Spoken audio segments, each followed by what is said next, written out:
I mean, he's 5 strokes back, but Game on.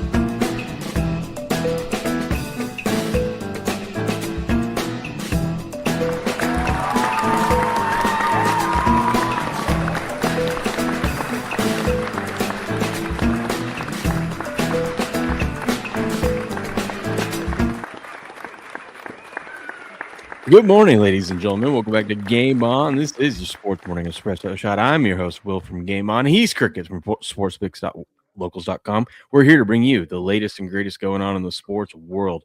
Why are we late today? Because my dumbass, we were just talking about it, Crick. My dumbass stayed up. I went to bed like 3.5 hours ago, just to put it context to everyone out there. man, at least you're off work today. 7 minutes. I know. That's why I did it. My wife's like, how can you never stay up any other night? I'm like, it's just a different mindset when I know I don't have to work tomorrow. Yep. She's got to take my oldest daughter to some appointment today or something like that. I don't know what it is, but I got to watch all the kids in the morning. And I told her, I'll just take a nap when I'm watching the kids. Yeah, of course. It's the best way to do it, for sure. She's like, okay, I'll just give you fair warning. You take one, you try to go upstairs, you try to turn your head and look away from the girls for 1 second, they'll both be up on that counter. Scotty was up on that counter yesterday and opening up the peanut butter jar. Go. Bro, they'll do that, won't they, man? I came down one time when my boys were young. They were like 2 and 3, I think, my 2 oldest ones. And I come down into the kitchen, man. I just heard it was kind of quiet down there. You know, that's the thing is when it gets quiet is when you got to be careful. And dude, I went down there and they had got into the cabinet and had a bag of flour, and it looked like, you ever seen that Ace Ventura, When Nature Calls, and he goes inside the little hut and he's fingerprint dust and everything? That's what my kitchen looked like when my kitchen had a bag of flour. Well, so like I guess like they're really sneaky about it now. So my wife tries to sneak away when they're like, they look distracted, like watching a TV show or something like that. Yeah. And they're dialed in, and she'll try to sneak her way to run upstairs like yesterday to go switch the load of laundry. Just real quick, right? Just going to switch the laundry. Yeah, dude. I know. It's like they wait and they see her go upstairs, and then they both look at each other and they run over and they go climb up on the bar stools, and then they get up on, like, we have this huge island counter, and they just go hang out on there. Isn't it hilarious too? Like, they can't really talk, they can't express it, but they can communicate perfectly and know exactly what they got that twin power too. Oh yeah, it's a real thing. It's a real thing, dude. It's a twin real power, 100%. God, my wife and I was sending my wife like a bunch of twin Instagram reels and memes and stuff like that. Yeah. Oh my God, they were so funny. Of just like people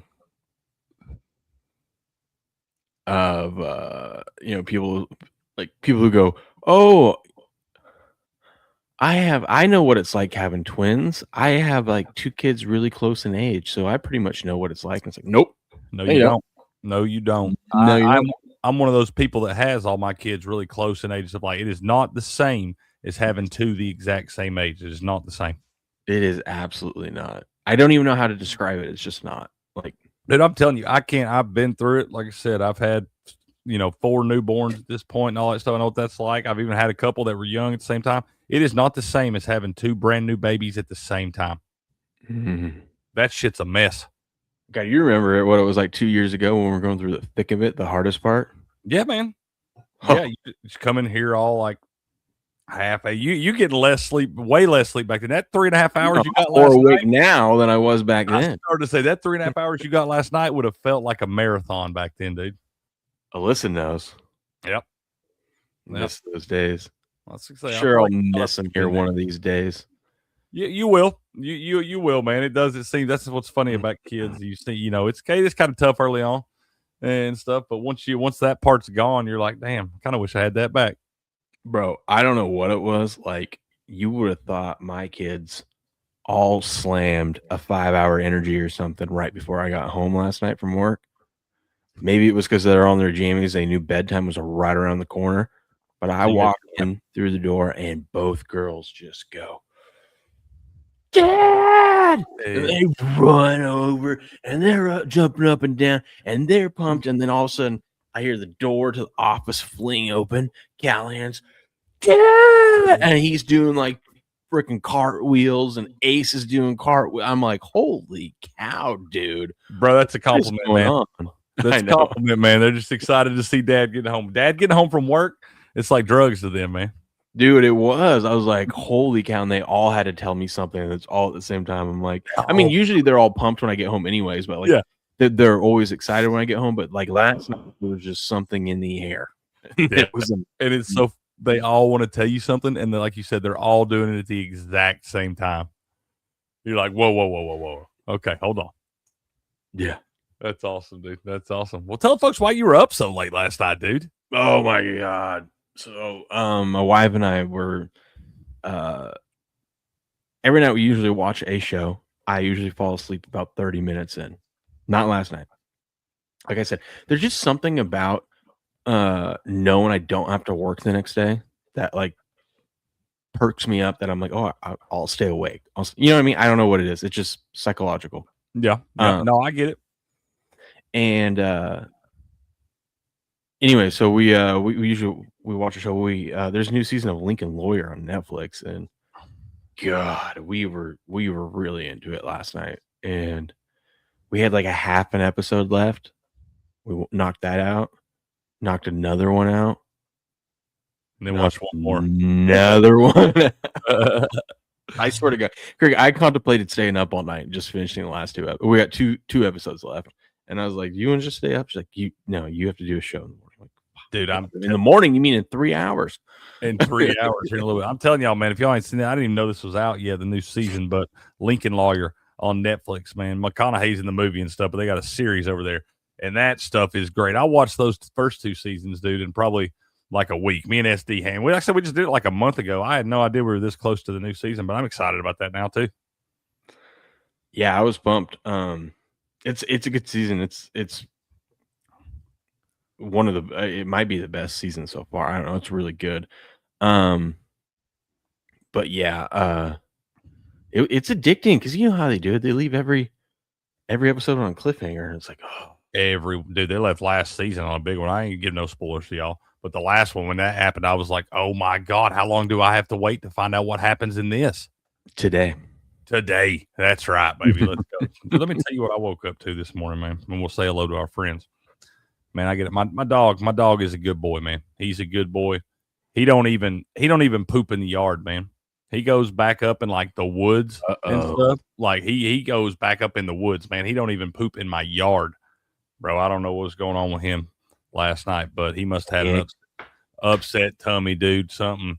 And I'll give him this. I'll give him the credit on this because he doesn't have thumbs, so he couldn't open the door. But he does go all the way by the back door. It's not like he's just shitting all over the house, but he'll go like right by the back door. And the only time he does this is when his stomach is real messed up. Like he'll just sit there and deal with it because he knows Dad's going to be a little upset. But this morning, I couldn't even be mad at him, man. He tried his best. He got by the back door. I guess I don't know what time he did all this, but God, he cried. And I have to go like that. I've changed 1,000 dirty diapers in my life, dude. Dog shit gives me a real problem. And I was like, SD, I was like, you got to get up. I was like, you got to come in here and help me through this. I was like, I'll help you with it. But, dude, I'm in there dry heaving and everything else right off the rip, dude. I didn't even have the sleep wiped out of my eyes yet. Oh, Yeah, dude, I hate that. I hate when that happens. Golly, like I said, it could have been worse, I guess. Let's say hello to our friends, man. I just saw a thing. Came across an hour ago. It says with George Pickens off the market, Alec Pierce vaults to the top of the wide receiver list, which likely means a bidding war is going to start. How's George Pickens off the market? Golly, he's a head case. No, but I like guess the Cowboys signed him back or something. no, the Cowboys are gonna franchise tag him, but are open to trading him. That doesn't make him off the market. Can you be traded with a franchise tag? Uh-huh. How does that work? If you trade your franchise tag, do you get to franchise somebody else? No. They're gonna tag him to keep him. And Okay. if they don't find a trade deal, he's gonna stay in Dallas. But they're gonna tag him. How does that work? Trade him. If you don't have your contract extension, what how does that work? So you tag him just to keep him, and then when you trade him, that team that gets him can throw the tag away and just give him a deal. Like just sign him. And what is franchise tag worth? It's still a pretty good payday, but it ain't like receiver. I think it's like 26, 27. What do you get? You don't get what do you just like average or something? You get the average of the top 5 contracts or the top 5 salaries. Okay. Yeah. So I believe it's 27-ish. That's still a pretty good payday for one damn season. season. Fully guaranteed. 1 year. Fully guaranteed. I would. And if they want to tag you again after that, it's going to be like 35. Oh, so it goes up too. Because there's a penalty for getting tagged 2 years in a row. Oh, I mean. I know. Okay. I don't know. Let's keep an eye on that. Yeah, keep an eye on that for sure. Good morning, Jamie. Jamie, glad you're here. Hope you're still listening. If not, I'll email you. Y'all need trade phone numbers, man. Are you free on Sunday instead of tomorrow? Because my dumbass forgot that tomorrow's Valentine's Day. Yeah, dude.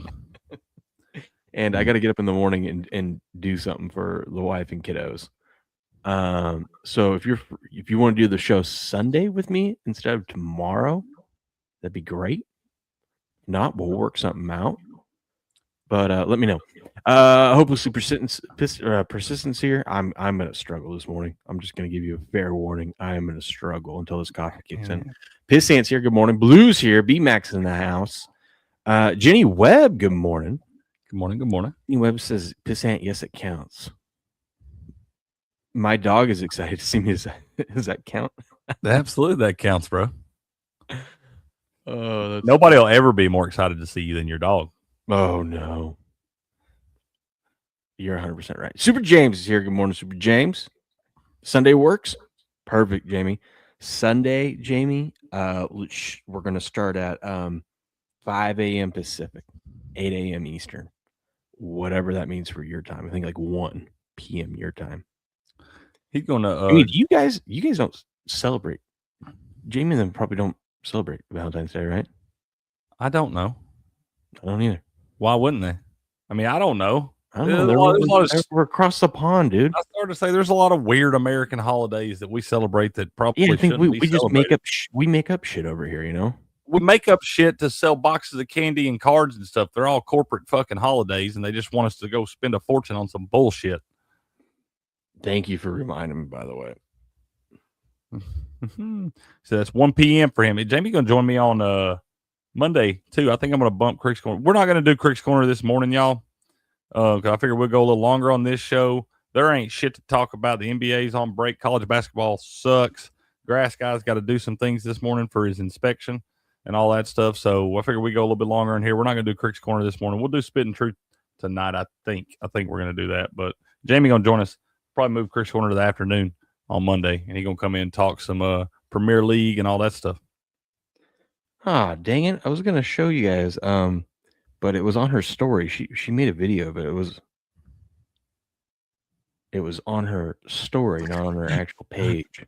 Jamie says, "Oh, go ahead. We do celebrate Valentine's Day. It's just that unlike you, I'm prepared." Oh, it's good. I don't want to say. I mean, I knew it was coming up, but I didn't register in my brain that, oh yeah, this is on. It's worldwide. Well, okay, I didn't know. That's a great name. Willy Wonka 6969. That's a great name. I don't know, man. Listen, I'm American. You think I know what goes on outside of America? No, because guess what? Doesn't matter. Sorry, Jamie, doesn't matter. America. That's it. I mean, over here, I should have known because we kind of run everything, you know. So I should have known everyone follows what we do. We're trendsetters. Because we're the biggest dumbasses. Oh man, Super James canceled a doctor's appointment for Crick's Corner. Man, you lying, bro. if that was serious, Super James, I would do a show just for you, bro. I know you would too. Good morning, Gojira. Good morning, Jose Taco. What do you say? Don't forget about futures bets. Oh yes. Remind me a little bit later in the show, okay? Gonna need that. Good morning, Goody. How we doing? Good effing Friday, boys. What up, Brad? Good morning. Alyssa's here. Good morning. Keezy's in the house. Good morning. How we doing? Poor Pooch. Also, the team trading for him would ideally negotiate an extension with the agent prior to the trade. Yes. Right. I mean, if you're trading for George Pickens, you already know what you're going to pay him. You already know what the deal is. I mean, God Almighty, that guy! I'm telling you, it would be if you were trading for him solely on talent and ability, that'd be great. But you got to deal with that brain too. Well, you got to hope that he wants closer to $30 million a year instead of $40 million a year. Which George Pickens doesn't strike me as the type of guy that would take a pay cut. I don't know. I mean, I fully believe the guy has all the ability in the world. I've said for years that I thought that guy could be the absolute best receiver in the NFL, and he showed glimpses of it last year. But that guy's a freaking head case, man. I mean, most of them are. Willy Wonka 6969 says, us single lads will drink beer. I got news for you. Baby. I'll be drinking beer too. That's right. What up, buddies? How we doing? Good morning, y'all. What was I gonna say? I was gonna show you. So my wife is part what? Super James is stupid. I love that guy. Oh my man, yeah, that was a little gay, I guess, wasn't it, Super James? Oh, it was. I was gonna show you. So my wife runs her own Instagram account and has like a little following, and she for all you parents out there that especially if you have twins, but if you got kids, young kids, and you feel like your kids are just so worse, and what did you do to deserve it? I promise you, they are not worse than my kids. Love my kids, but they are a handful.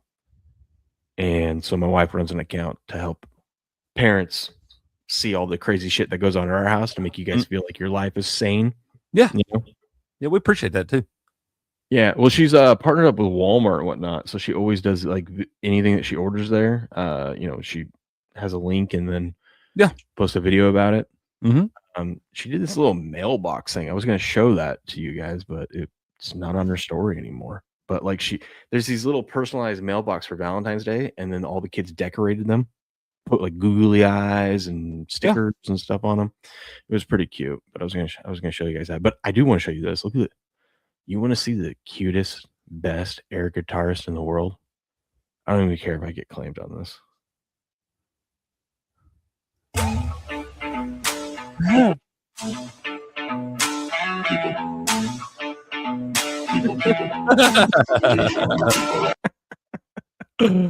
Is this for the Super Bowl the other night? Yeah. Yeah. Let's go.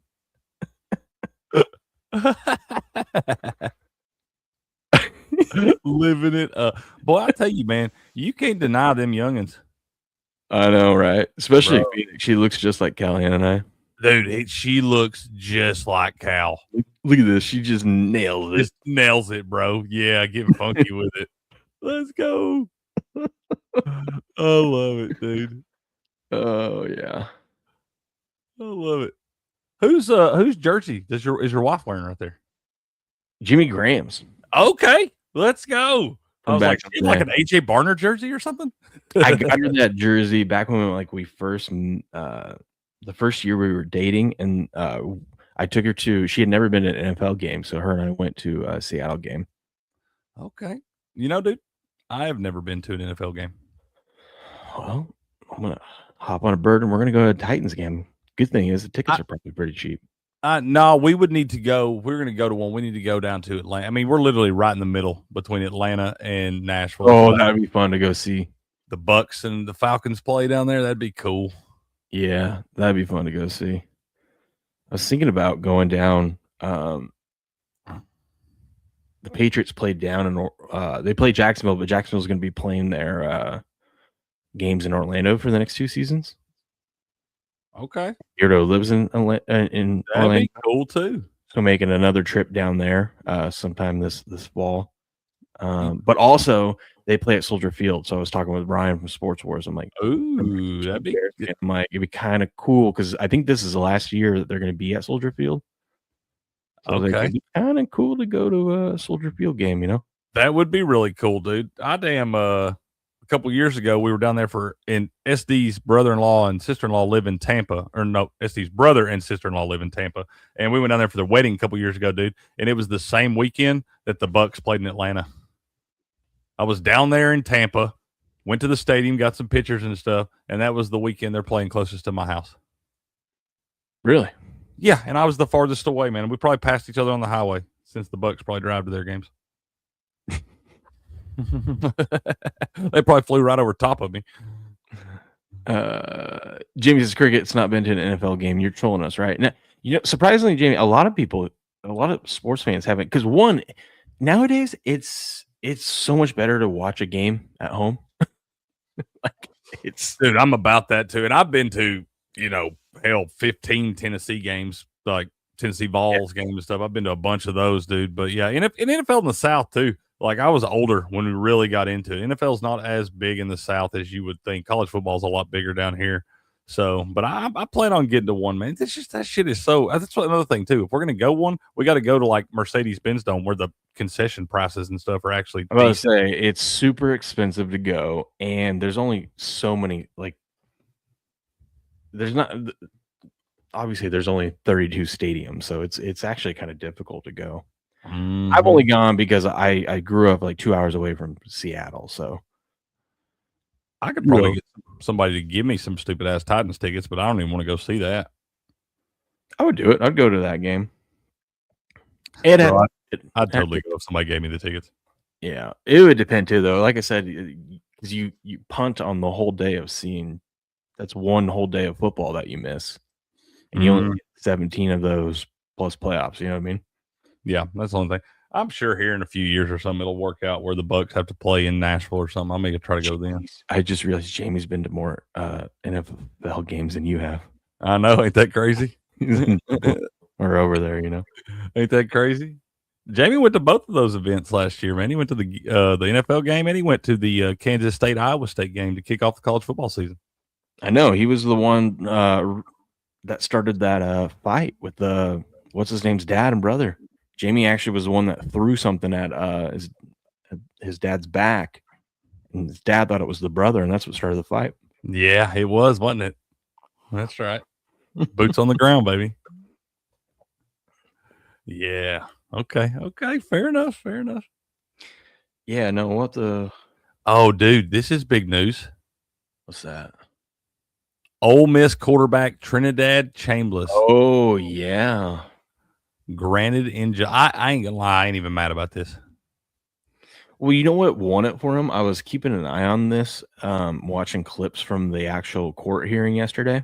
Mm-hmm. And I think what really judge was, he was asking him, like, you didn't play a snap during 2022? Because I didn't play one snap during 2022. And they're counting that as the year that you wasted of eligibility. He goes, yes.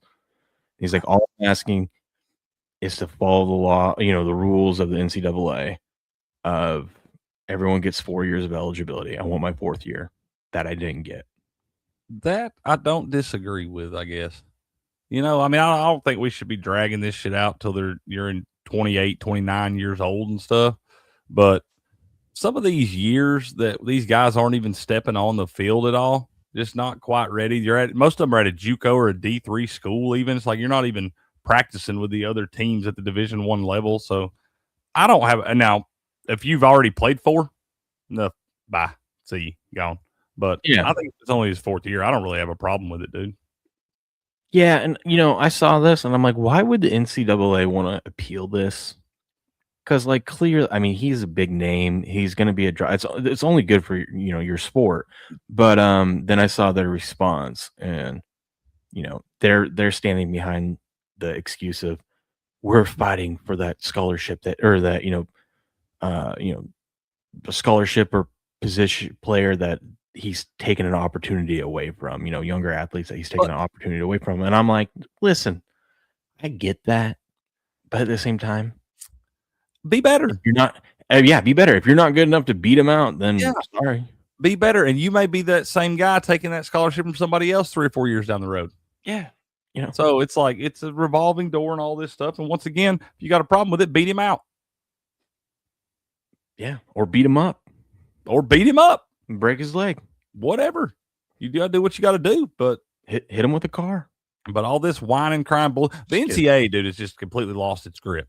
That's the thing. Well, yeah, I mean, I don't know why they're even trying to fight this and argue it. First of all, they're trying to act all pure and mighty, and we're like, you guys are one of the most corrupt organizations. Shadiest. Yeah. It's like, go fuck yourself. I don't feel bad for you at all. But that I think they opened this can of worms when they started granting all these COVID things and then the NIL era and all that stuff. And I think, they're going to have to come up with a new rule. And I think it's pretty simple. Instead of going through all this shit of who gets, you can play this many games and then still redshirt.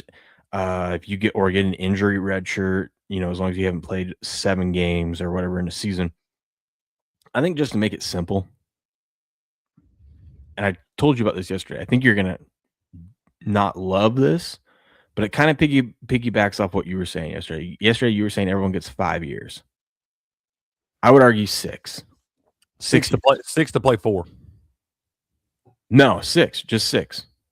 You end up playing all 6. You play all 6. Whatever. But 6. And if you get injured one season, tough titty. That's one of your years wasted. But that that allows, if you're young and you don't get to play your first year, if you're on the active roster, that counts as a year, whether you played a snap or not. If you get injured, still counts as a year. You just play 6. Because at 6 years, that means most people will be 24 years old in their last season.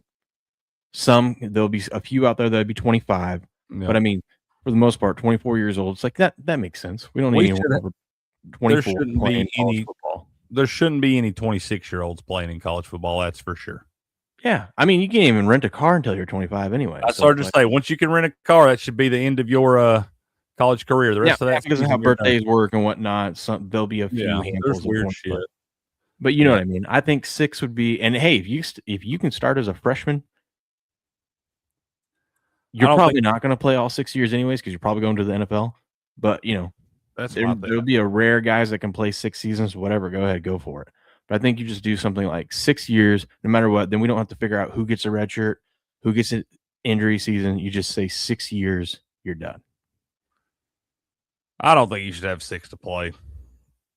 But I really don't. That's too much. There'll be hardly anyone that actually plays 6 years. First of all, you have to be good enough to play as a freshman. Dude, you would be so surprised how many people took advantage of that, because you got to think how many players are in the NFL. Good morning, Dog Spa. See you over there, bro. But you would be so surprised how many people would take advantage of that, because they know they're not good enough to play in the NFL, and especially the way the money's being thrown around for NIL and stuff now, you would see an influx of people staying for longer than 4 years. That's fine. Whatever, dude. Who cares? No. Cares? You got 6 years to play 4. Why does it matter? Why does it matter? I mean, who cares? If you're not going to be older than 24, 25 years old anyway. So I mean, just let them play. No, not 6 years. It's no different than what we have now. Just because a guy doesn't play a full season, he plays half a season. And then no, some of these guys get hurt. I mean, you look at a guy like Michael Penix Jr. when he was at Indiana. Had I think he wound up having 3 different years where he had season-ending injuries way early on in the season. And then that guy, stuff like that, weird things happen in football, and some guys are unluckier than others. So, I mean, stuff like that, I could see it. But beyond that, man, 6 years, bro. Yeah, 6. That's too long, man. That's too long. I'm fine with you doing 6 to play 4, but I think anything outside of 4, I don't even care if you even want to do 6 to play 5. If you want to do that, but 6 seasons to play college football is entirely too many, man.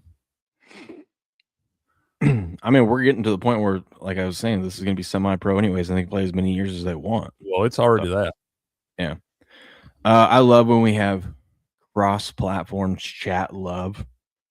Yeah, dude, I do too. Sorry thing. C. Wright says, tailed B-Max Utah Tech played last night. That guy knows things. B-Mac and his college basketball dogs are second to none, bro. I'm telling you, this guy will come out and drop you a damn plus 250 to plus 300 like it's nobody's business, and they'll win the damn game. They're like steps, man. They'll win the damn game by 10 points. Southern boy myself, I like Crick. I've never been to an NFL game, but about as many Georgia games as Crick has Vols games. Yeah, I feel like college football is like, especially where you're at, is way bigger. It's king, bro. College football is king down here. Always has been.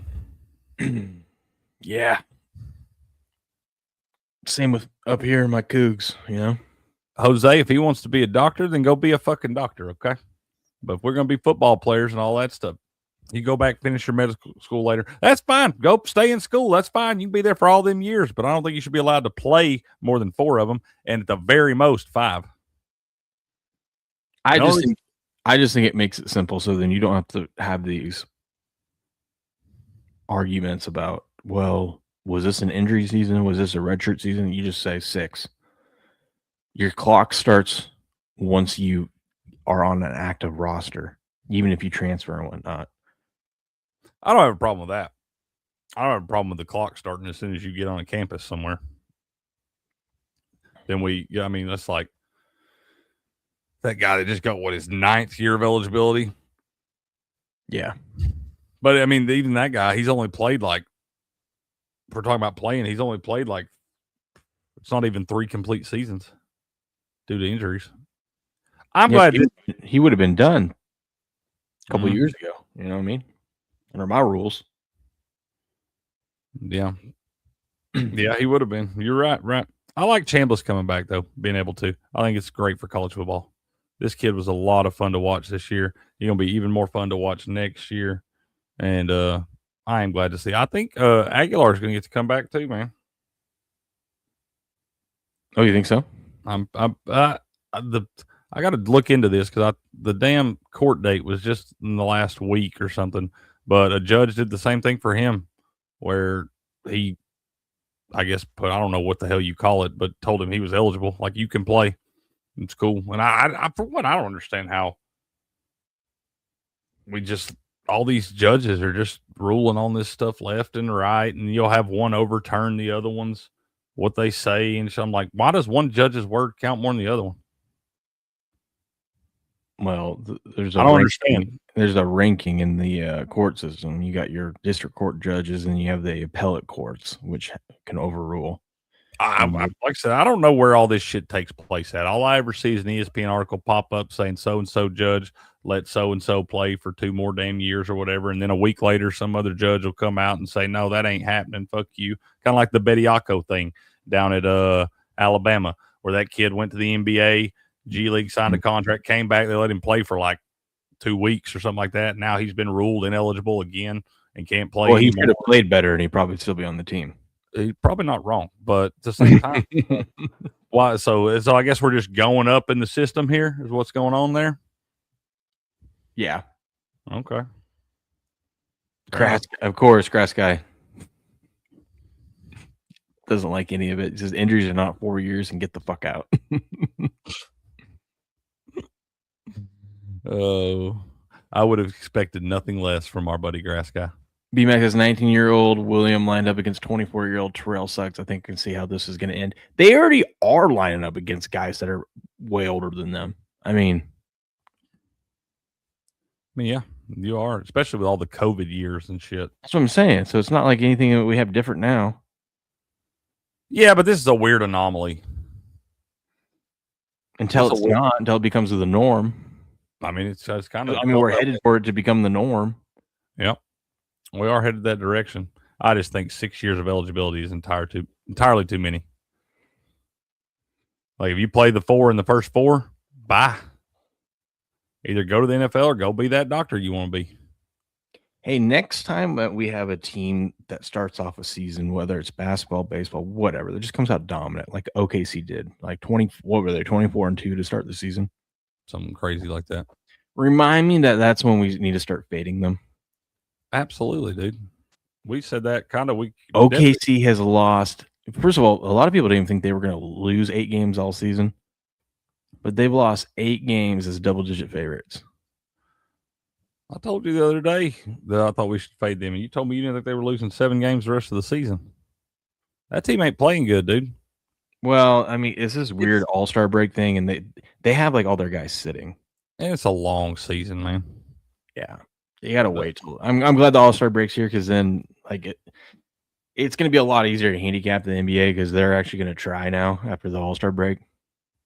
Shit, I hope it gets easier. If it gets any easier, we'll build a house off the NBA. They lost to the Bucks, though, dude. The Bucks are playing really, really, really good basketball right now.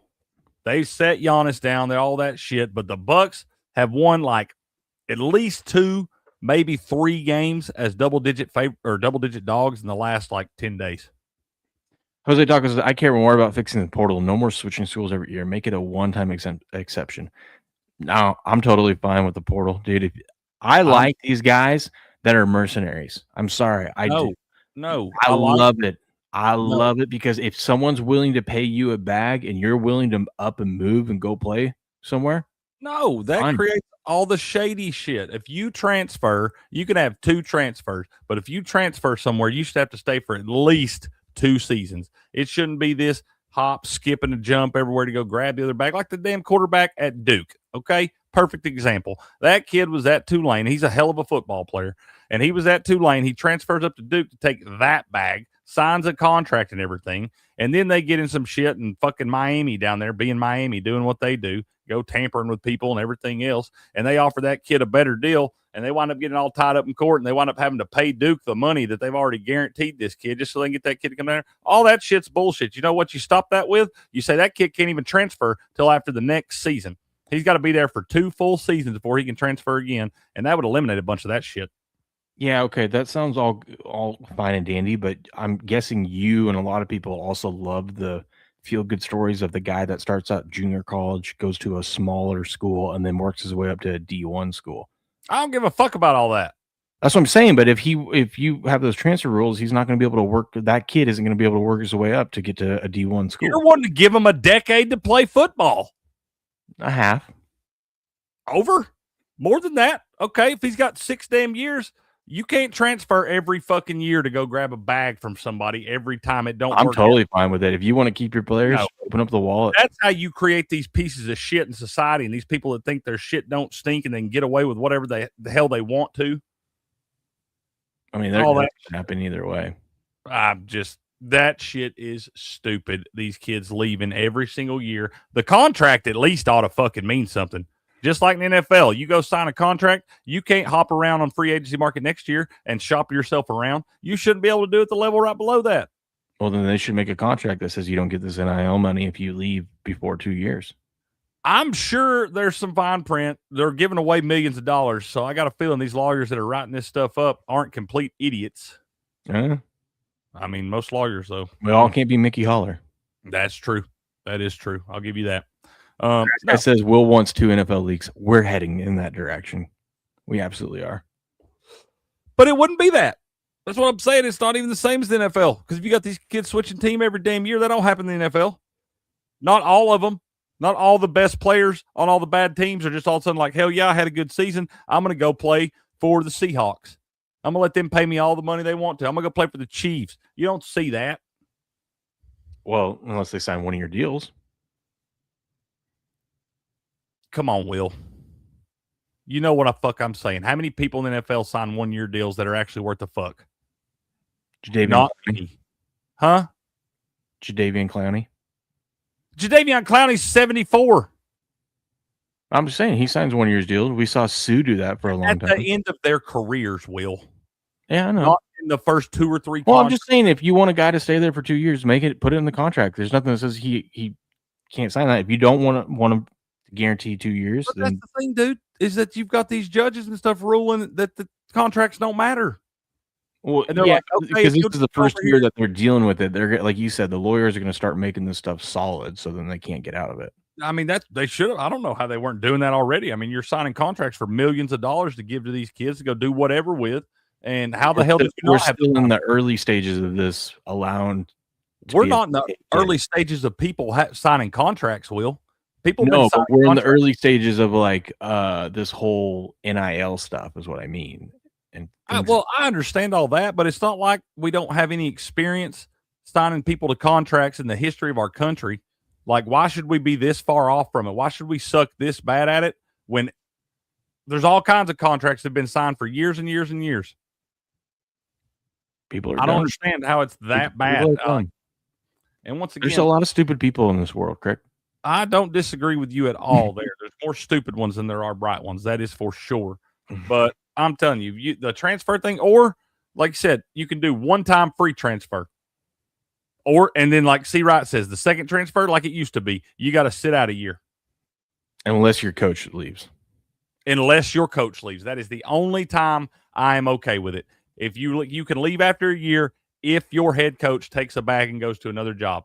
Because most of the kids go to these programs for a head coach, and if that guy leaves, they should get a free transfer. That is the only stipulation I would put in it. But other than that, we see coaches leave as much as players. Yeah, and that's why I'm saying that could be always a carousel there. So if that happens, then yeah, I'm cool with you giving them a free transfer on that. But if not, if none of that stuff takes place, then and you go there, you're stuck for 2 years, man. And that don't mean just because you transfer to this place and y'all wind up sucking and they fired that coach, you don't get a free transfer then, I don't think. I think you should have to stick it out then.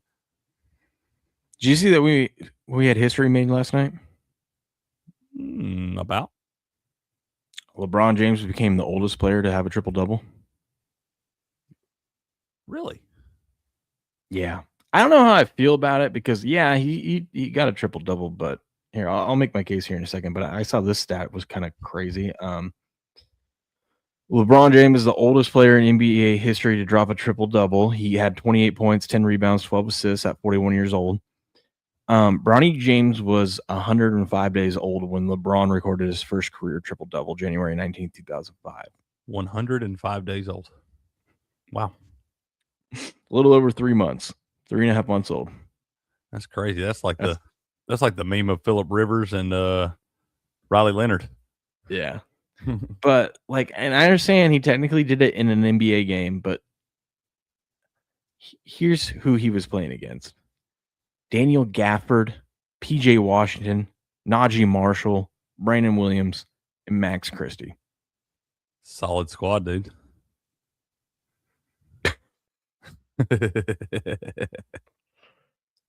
Tell me you know who any of those people are. PJ Washington's the only one I know. Mind you, he's also playing with Rui Hachimura, Jake LaRavia, Jackson Hayes, and Marcus Smart. This is like a G League game, dude. This is like a YMCA pickup basketball game.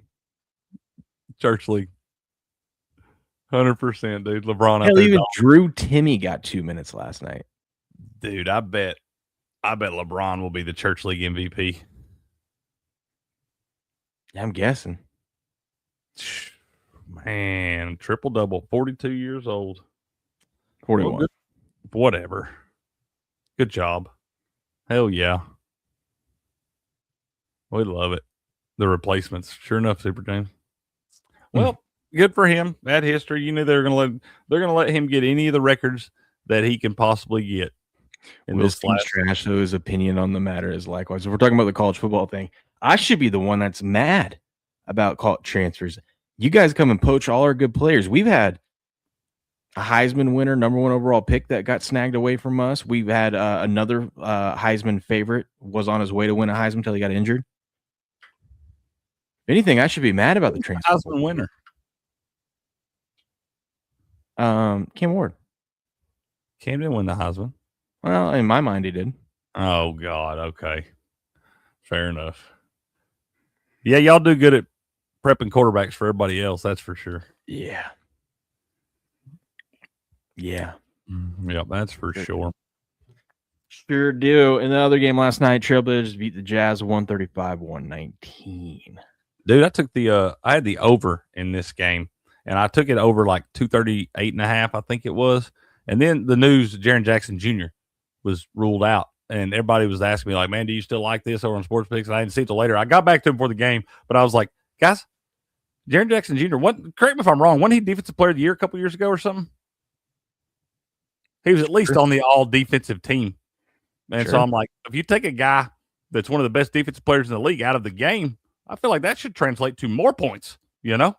They moved the line down to like 234.5. That damn thing's soared over, bro. Also, he was there for like a week. I think he played 2 or 3 games. That's what I'm saying. It's not like he was like they found that the growth on his knee when they did the physical for the trade. Well, they'd already made the trade, and they were doing a physical for him, like coming in, you know, you got to check all that stuff out. And that's when they found this growth on his knee. And I don't know what the deal is with it is, but he's got to have that removed. Yeah. Keep telling everyone about this story while I go grab it. Yeah, I'm not sure the whole deal with it. I don't know. I know that they said he got traded from the Grizzlies. They were in a big trade there. The Grizzlies trading the farm away. But yeah, he's been up there and he played 2 or 3 games now, maybe 3. But he's averaging like 22.3 points. He's having, you know, good first couple games with him. But apparently in the MRI and stuff to do the physical for him, they found some growth on his knee, and they had to go in there and remove that, and he will be out for the remainder of the season there, which I kind of figured. I didn't know if it was about going to, like, that trade. I didn't know if it was for this year for the Jazz. I think they're pretty far back, and we're in a bad spot anyway. I'm really probably preparing more for the future. I like Keontae George a lot, that young kid from Baylor that plays for the Jazz, but I think he's a piece for their future, Jaren Jackson Jr. So, yeah, he'll be done for the year, though. It's called knee growth plasty. Okay. Yeah. What is that, Cactus? What do you have any idea? Like, what is the deal with that? Is that like, it didn't sound like it was like a cancerous thing or anything. Do you know what that is? A weird sounding thing. I don't know what the knee growth is. I know that all this, you throw plasty on the end of everything to talk about those different, weird, funky. It sounds South. My bad. You were walking into that one. Oh, I did. My bad, y'all. I didn't know.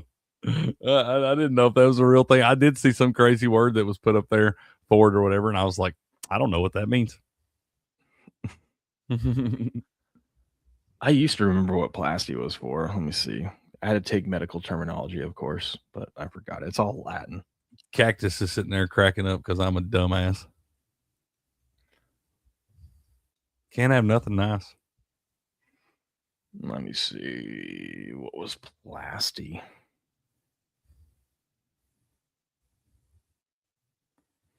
Wow, you think this would be I think it'd be easy to find. Yeah, I probably just typed. I didn't ask the right question. In medical terminology, the suffix plasty refers to the surgical repair, reconstruction, or remodeling of tissue or an organ. God, I used to remember all these things, like all the prefix and suffixes and what they mean.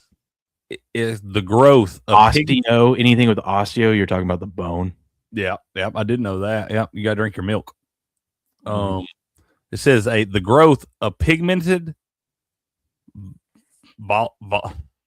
Volundular synovitis was discovered in an MRI during a physical after he was traded to the Jazz. You sound like me talking pitchers. That's what I'm saying. That's a hockey name right there. Jeez, it abbreviates. How do you find this out? It must hurt or something, you know? That sounds like that. No, they had to do the physical. I mean, they did an MRI on him for the physical, and it was probably something you couldn't see with just an X-ray or anything like that. They probably had to go in and get the inside images and stuff. But yeah, they found it on the MRI after the trade. Interesting. Mm-hmm. Leroy Jenkins. Wouldn't you think that you would do that physical before you committed to a trade? So that something like this, I shouldn't be held accountable for a grown man's athleticism. Agreed. It blows my mind. I'm just like, we're going to invest. I just can't believe the amount of people that invest exponential amounts of money into folks. They probably knew, though. They probably knew. And Maybe. they like, hey, this is easily fixed. And it's not like and they don't care about the season anyway. So they're like, fuck it. Mm-hmm. Yeah, I mean, that's all I was got to say. I guess I feel like it's kind of preparing for the future. Oh, shout out to Buku. Get the fuck out of bed, bitch. Go.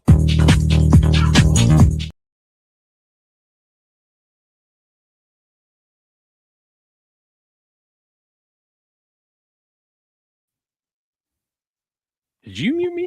No, he muted us. Myself? Yeah, he muted us, man. Oh, because I played that clip.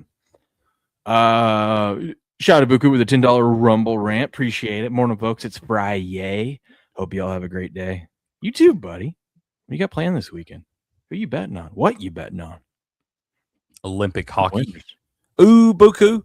I didn't give this to you yesterday. You can be mad at me, man, but I found a little team. Shout out to Team USA getting the win yesterday over Latvia. But man, I took Brock Nelson anytime goal plus 550. I wish I'd have took him 2+ goals, buddy, because he got 2 of them damn things. That would probably have been 35-1 or better, but we won't get greedy. Yeah. Yeah. Win's a win's a win. Better Day gave out. I mean, it would have been a great pick, too. After the first period when it was 1-1, if you would have laid the 2.5 or whatever with the USA at that point, You probably got plus 250 or better on that. Probably. You know, Hellbuck wasn't going to allow any more goals after that. Yeah. He's a savage, dude. I like Hellbuck. He's pretty good. Dude, I know you're about to start talking golf, and I told you this morning before we came on here. I'm looking for a sweet little parlay, dude. I'm trying to parlay a Pebble Beach winner with a Daytona 500 winner. Chat, help us out. I'm telling you, dude. I just put one together. I had like Joey Logano and Jordan Spieth, and it was like plus 34,000 or something. You know what sucks is when you bet on someone to lead after the first round and they open the day by bogeying hole one, and you go, well, that bet's done. Yeah. You got to be. Golf is sometimes the It's best. Rare if you bogey the first hole that you actually end up leading. I don't think I've ever made I haven't won many golf bets for one, but I don't think I've ever made one and actually watched the guy play. Like if I watch somebody play and I bet on him, that guy is going to have the worst round of his entire professional career. It's okay. I took in the contest I'm in, I took some long shots for that. You got to use 30 different golfers throughout the season, and then you can't use them again. I had my golf guy gave me some long shots. I decided to go with them. Yeah. Ludwig Aberg. Yeah. He is sitting at +3. Not great. Not good. Not when the winner's at 10 under. And he gave me Daniel Berger. How's he doing? +1. Oh, almost as good as Scotty. He also gave me Ryan Gerard, who shot as good as Scotty. Man. It's one of those rare times where we talked about it last week, where if you told me my guy shot as good as Scotty that day, I'm feeling pretty good. Instead, he's tied in 62nd. Absolutely. You ever tell me the guy that I bet on shot just as good as Scotty did? I'm like, hell yeah, bro. We're pumping along. Where did Will's golf experts go? Oh, we need to get Eric back on here. Ooh, yeah, we do. Yeah, we do. Did you you took that C right? No, my Eric, not Well, him too. Yeah, him too, man. All of them. I'm here for it. Fools bet on racing. Their name is Sim Racing. Like, Didn't even what? notice that. I'm like, what? I didn't even notice that. We're not betting on racing, man. If we're betting, we're putting full units and all that stuff out there. I'm trying to parlay the Daytona 500 with her with a Pebble Beach winner, dude. That's all. That way you can trend on Twitter for a day. Oh, dude, I will definitely share that ticket. That a baby. Let's go see right. Leon Draisaitl is a savage, dude. He did get a goal yesterday, though. I want him to assist, man. I want him to lead the league or the tournament in assists. But hell, I think Jack Hughes got 3 assists yesterday. Yeah? I think so. I'm pretty sure that's what I saw, if I remember correctly. We wound up winning that thing 5-1 over Latvia. There was something that happened in Germany won Olympics yesterday that what was it? Did I retweet it? There was something that this. Crick, we'll get back to golf here in a second. This almost makes me want to watch some of this Olympic stuff. What a savage. Austin Florian rocked the Venom helmet. Dude, have you seen all this controversy going on over there over helmets and stuff? No, but this is sick. That is sick. That's cool. But they disqualified. I mean, apparently in the Olympics, you're not allowed to express your political, which I kind of agree. It would kind of lead to chaos if you had all the different countries and all the different shit going on in all the countries and everybody's trying to protest that out there or whatever. But I got a real problem with them disqualifying the Ukrainian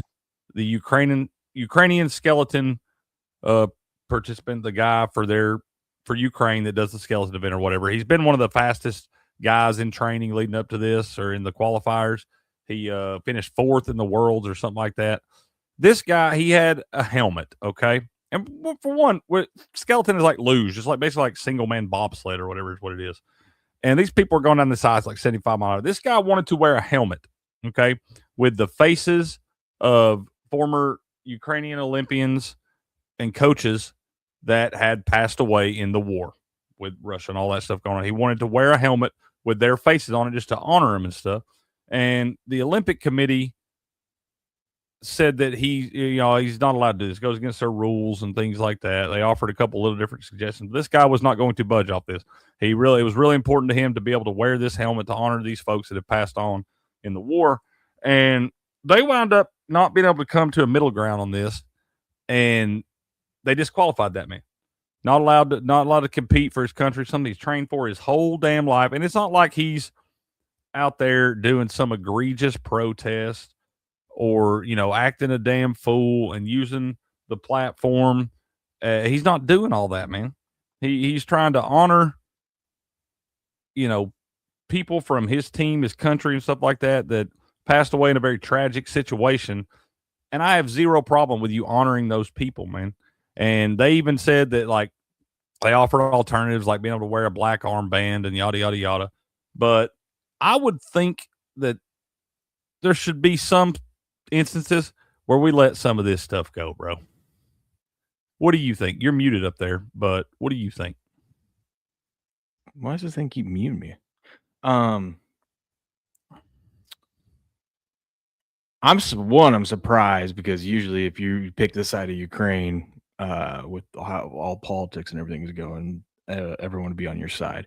But I get it. If you want to honor someone, okay, go ahead and honor them. But like when it's on your helmet and it's going to be out there on display for everyone, I understand not wanting to allow that in the Olympics and make that. But here's the thing: story. They told him that he could, like, for one, okay, he's on like a luge or a skeleton board, or whatever. It's like a bobsled. You're running. These guys reach speeds of 75 miles an hour.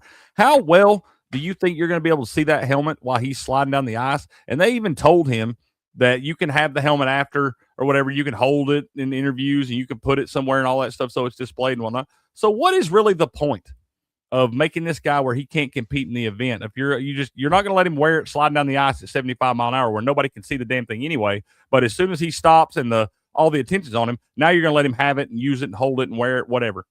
I understand. what's the Listen, point? I understand not having political stuff for the actual. I don't even event. think that's really political, dude. It is. I mean, I know it is. It's kind of a big deal. This Ukrainian war, kind of. I know that. I understand all that shit, but across this the is more world. like it's not like he's sitting there trying to blast Russia and all this different stuff or taking shots at Putin, yada yada. He's just trying to honor people, bro. When you're this close to World War III, you kind of understand that you don't want to like be responsible for pissing off someone that might start World War III. A helmet with the faces of some deceased people that Correct. passed away in a conflict. There's been stupider things that have started wars. I think it's ridiculous. I mean, hey, listen, they said you could wear it afterwards. Go win damn gold and then hold that thing up, okay? I mean, look, I don't disagree with that, but I'm just saying we couldn't have found a middle ground. And at the same time, like, I don't know. I think that's the way you really honor him. Go out there and win the damn gold medal. I'm with Kylo here. This guy, we got Venom. The next person after him should have been Spider-Man. 100%, dude. But that's what I'm saying. Like, okay, like it's fun. It's fun. It's fun. It's not political, but what's the difference? I get so tired of all this political bullshit being pulled into everything, dude. Everything. Can't we just have one person to do it, then everyone's going to do it? Like Grass Guy saying in there, what if a guy would have came up with one of those like memes or like AI images, and it's just like a jacked, ripped Putin, like a pro Putin thing? That, I mean, people wouldn't like that. That's not the same thing. That's not the same thing. Political message. That's not the same thing. I don't have a problem. If they want to take a hard stance and not allow any political shit in the Olympics, I get it. I'm not upset about it. And I don't know who's the bad guy, guys. I'm not saying that I don't know. I don't fucking know. I don't get involved in all this bullshit for a reason. And it's because of stupid shit like this where I'm like, what are we doing here? Like if you're going to make a rule, there should be no Venom helmets. Everybody should wear a helmet with their country's colors on it and be done with the damn thing. Why are we allowing? No, it's bullshit. Guys, I think we just figured out Cricket's one of those people on X that has a Ukrainian flag in their bio. I don't care about any of that shit. I don't care. I don't know. I don't. Good luck to everyone. I want everybody to fucking win. And I love sports. And I get tired of all the political bullshit fucking up my sports. You want to talk about winning in sports? Check this stat out. Conference championships games played since 2000. The New England Patriots, 14. The next closest team is Philly with 8. What is this? This is how many conference championships a team has made since the year 2000. Okay. Damn. New England has made 14 conference championships since then. The next closest team is Philly at 8. Dallas, Houston, Cleveland, and Miami have not made one yet.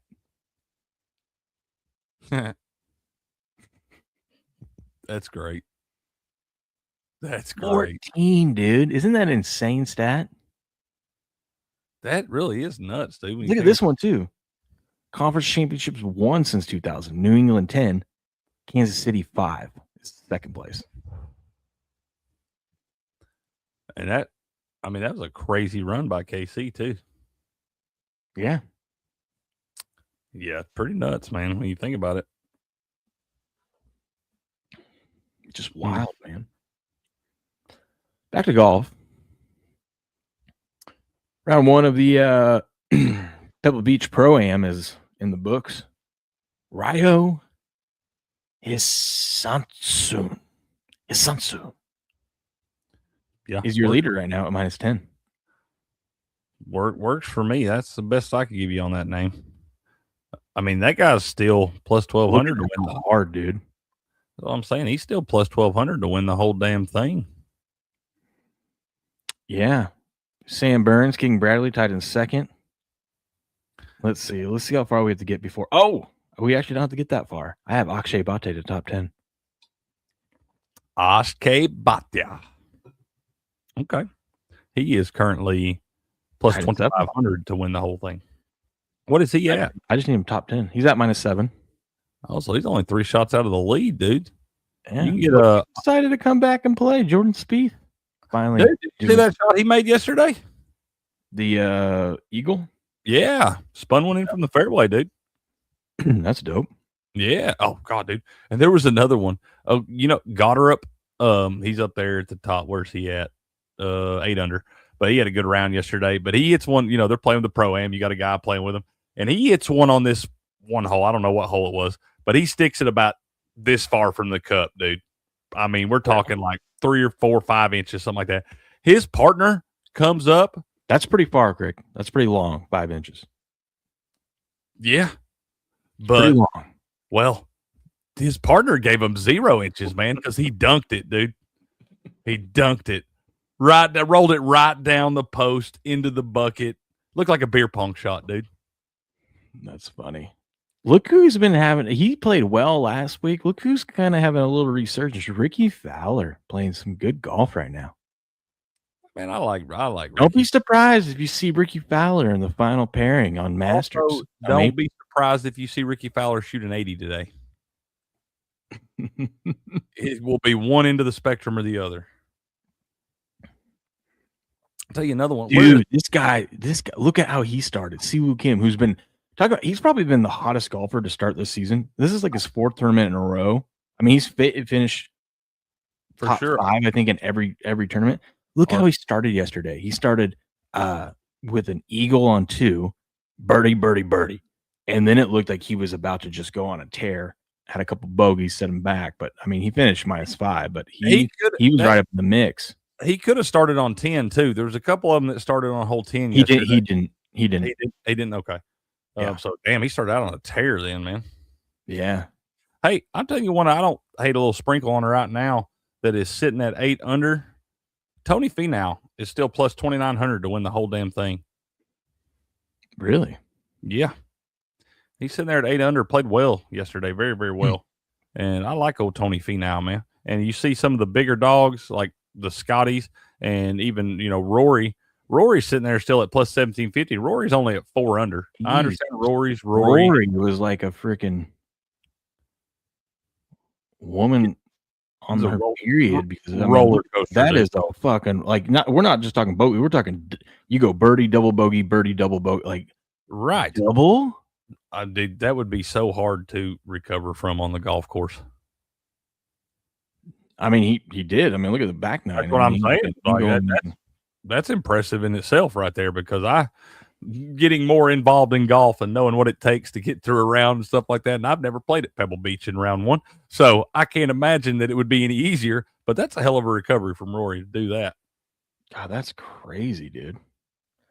But that makes me want to either bet like Rory. I don't think Rory's going to shoot 500 today or he's going to shoot 5 over. Just take both sides. Just like Ricky. He's going to do the same damn thing, dude. But I'm saying right there, you can get Rory at plus 1,750 at 4 under, or you can get Tony Finau at plus 2,900, only 2 shots out of the lead. Yeah, good luck with that. Oh, God, I'm betting it. I'm parlaying Tony Finau with Joey Logano to win Daytona. That'll get you plus 32,900. Worth $1. So you're saying there's a chance. That's right, baby. How did Cam Young do yesterday? Ugh, gross. This dude had Crick. If I told you a guy had 2 eagles in 1 round, right, you would think he'd be like in the lead or right there with the lead.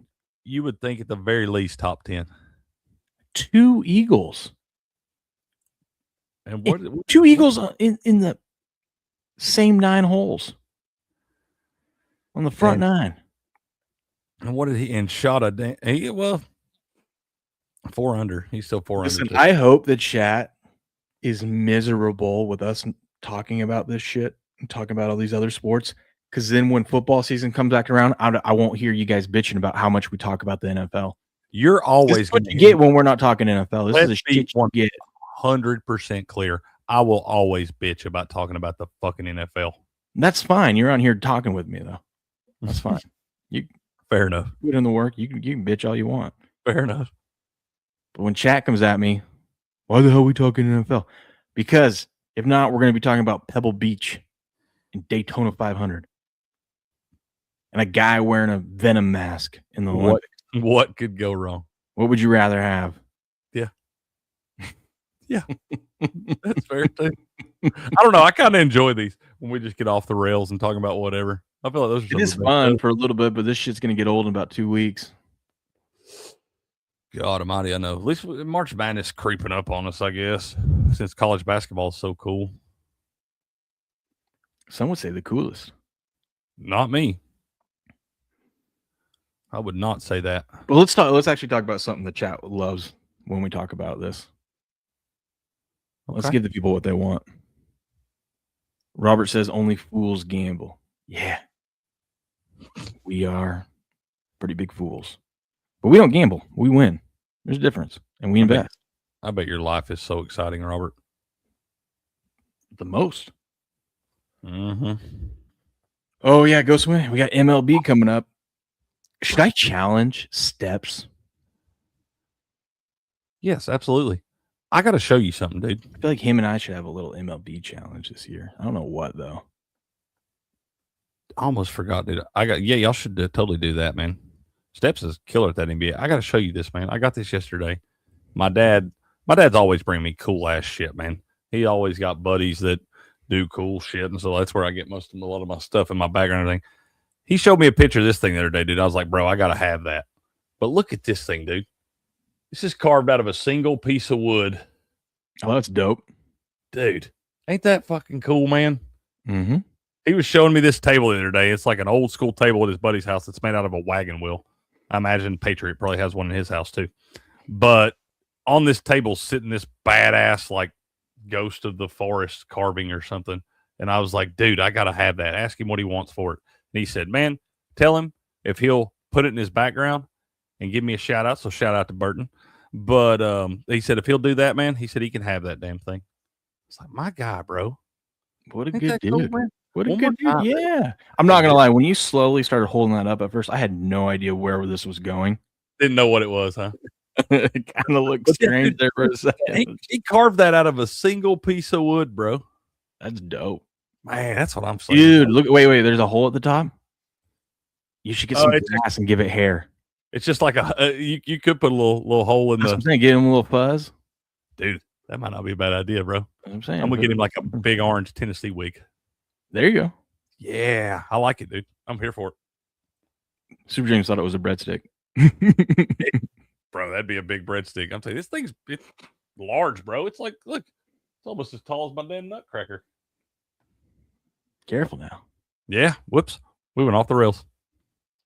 All right, let's get into something that I know Grass Guy's excited about.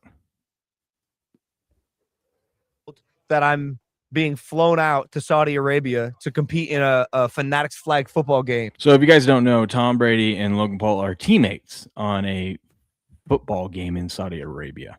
And Tom, I don't know if you guys know this, pretty competitive. A little bit.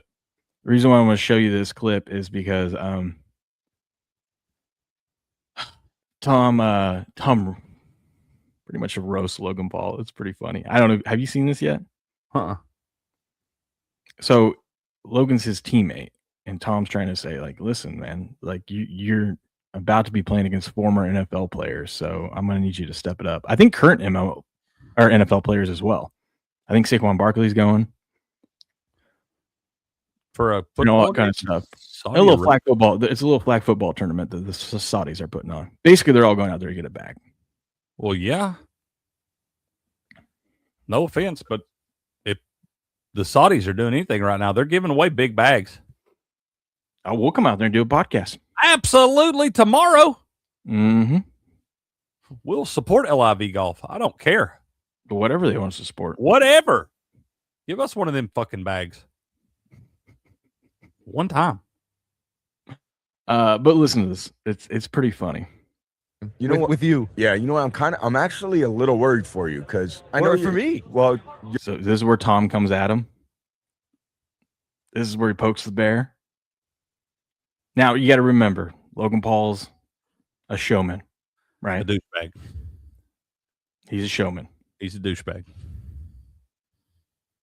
You're a good athlete, but you're like, No. I don't. You're these guys Great. are another level. I am the highest level. I am the level. No, you're not the level. I am the level. You're a good athlete, but honestly, when I'm thinking of Saquon Barkley, and I'm thinking of like, bro, can Saquon Odell Barkley Beckham do and Justin a Jefferson, flip off the top rope? Have you not seen?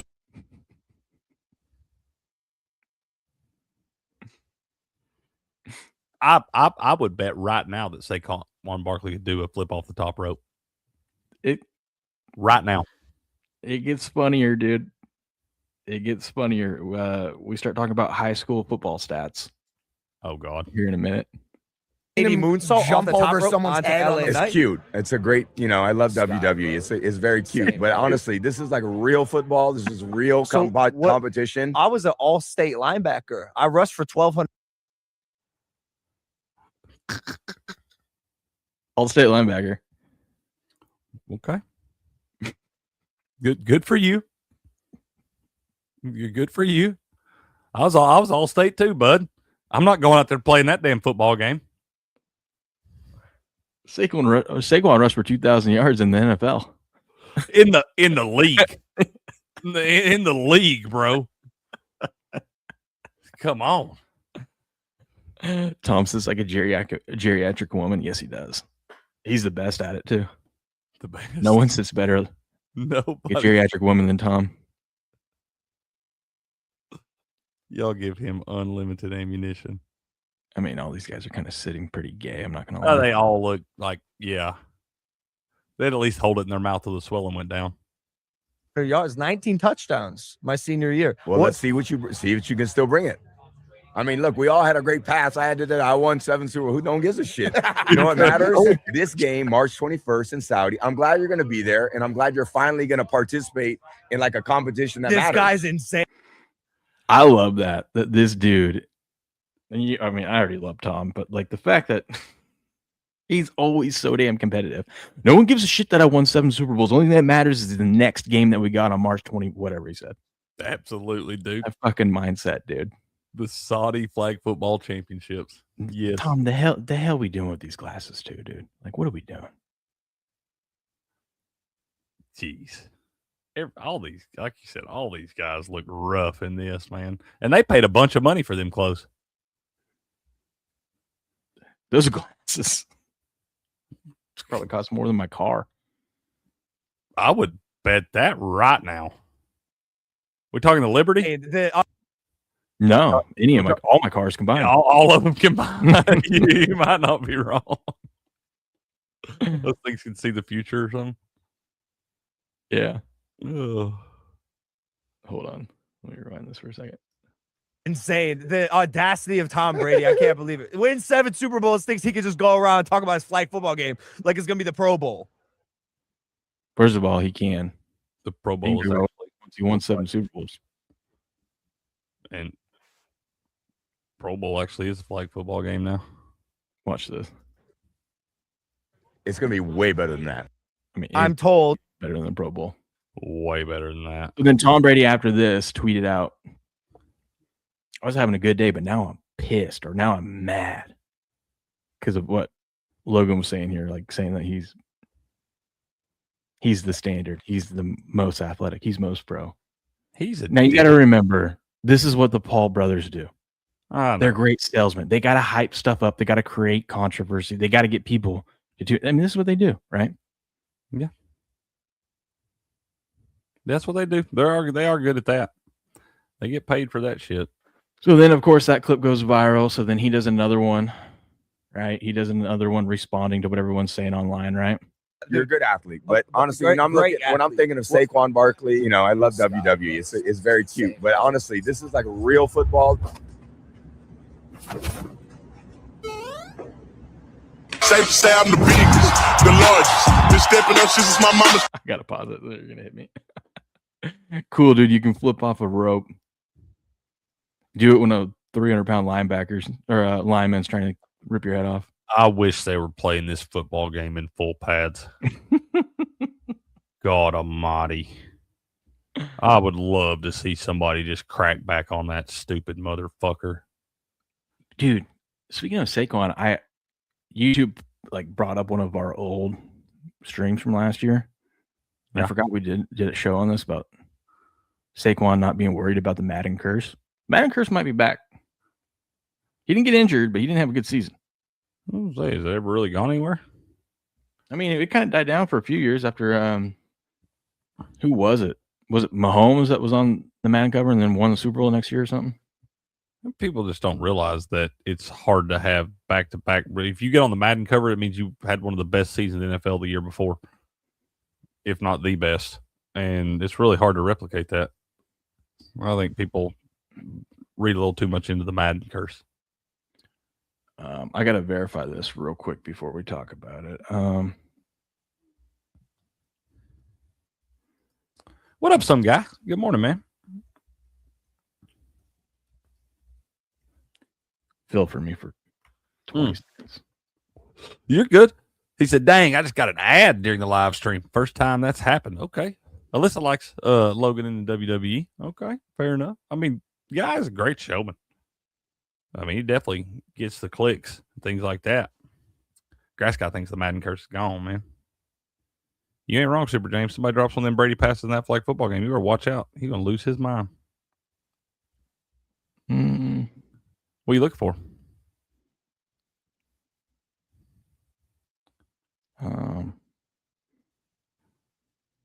Hell yeah. Well, it's coming from Yahoo Sports, so I'm guessing it's got to be true. What is it?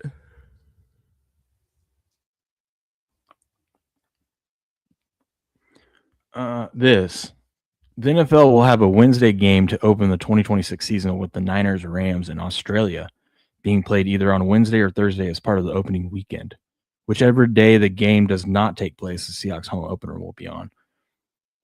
So I don't know how I feel about starting the season. I mean, so we may have a game as the Super Bowl champion. Yeah, you got to start with Super Bowl champs. You know what I mean? Like, I know Australia is basically like a whole day ahead of us. They're like, what, 20 hours ahead of us or whatever it is. Well, 20 hours ahead of me. Yeah, I don't know. I can't keep up with all that shit. But I don't know how I feel about that. I mean, I feel like we got plenty of time to plan for this. Yeah, but I don't know why we would start off the why can't we play it on Friday like we already do some of these games? Because I think the Cowboys are playing in Brazil on that Friday. Oh, that's why we're doing that. Why? Well, I don't know, man. I mean, you plan this shit a little bit better. My thing. I understand you want to have the standalone game, so everybody's got to watch your trash, but you got an ad during the live stream? Well, thank you. I got like 3 pennies off of that. Appreciate it. Well, let's go. I got to grab a refill real quick. I don't know. I think we start the season with the Super Bowl champ. That's the way it's supposed to be. Me too. What is a CKO? Just notice Will is the CKO. I have no idea. Fill me in, some guy. I don't mind the overseas game. I do think it is more fair if you make every team do one. But I mean, at least they give the teams flexibility of whether they want to take their bye afterwards or not. I do like it. It grows the sport and it makes the players a whole bunch more money. So there's no going back. The NFL or the league is just going to keep expanding it. Oh, Chief Kindness Officer. Yeah. Dude, it dawned on me. It dawned on me when I was walking to the damn kitchen. Do I still have that up? Huh? Still have what up? I do still have Chief Kindness Officer up. Oh, yeah, you do. Yeah, no, funny. Let me fix that. Yeah, it dawned on me as I was walking out. I was like, oh, he's talking about the Chief Kindness Officer, man. Let me see. There you go.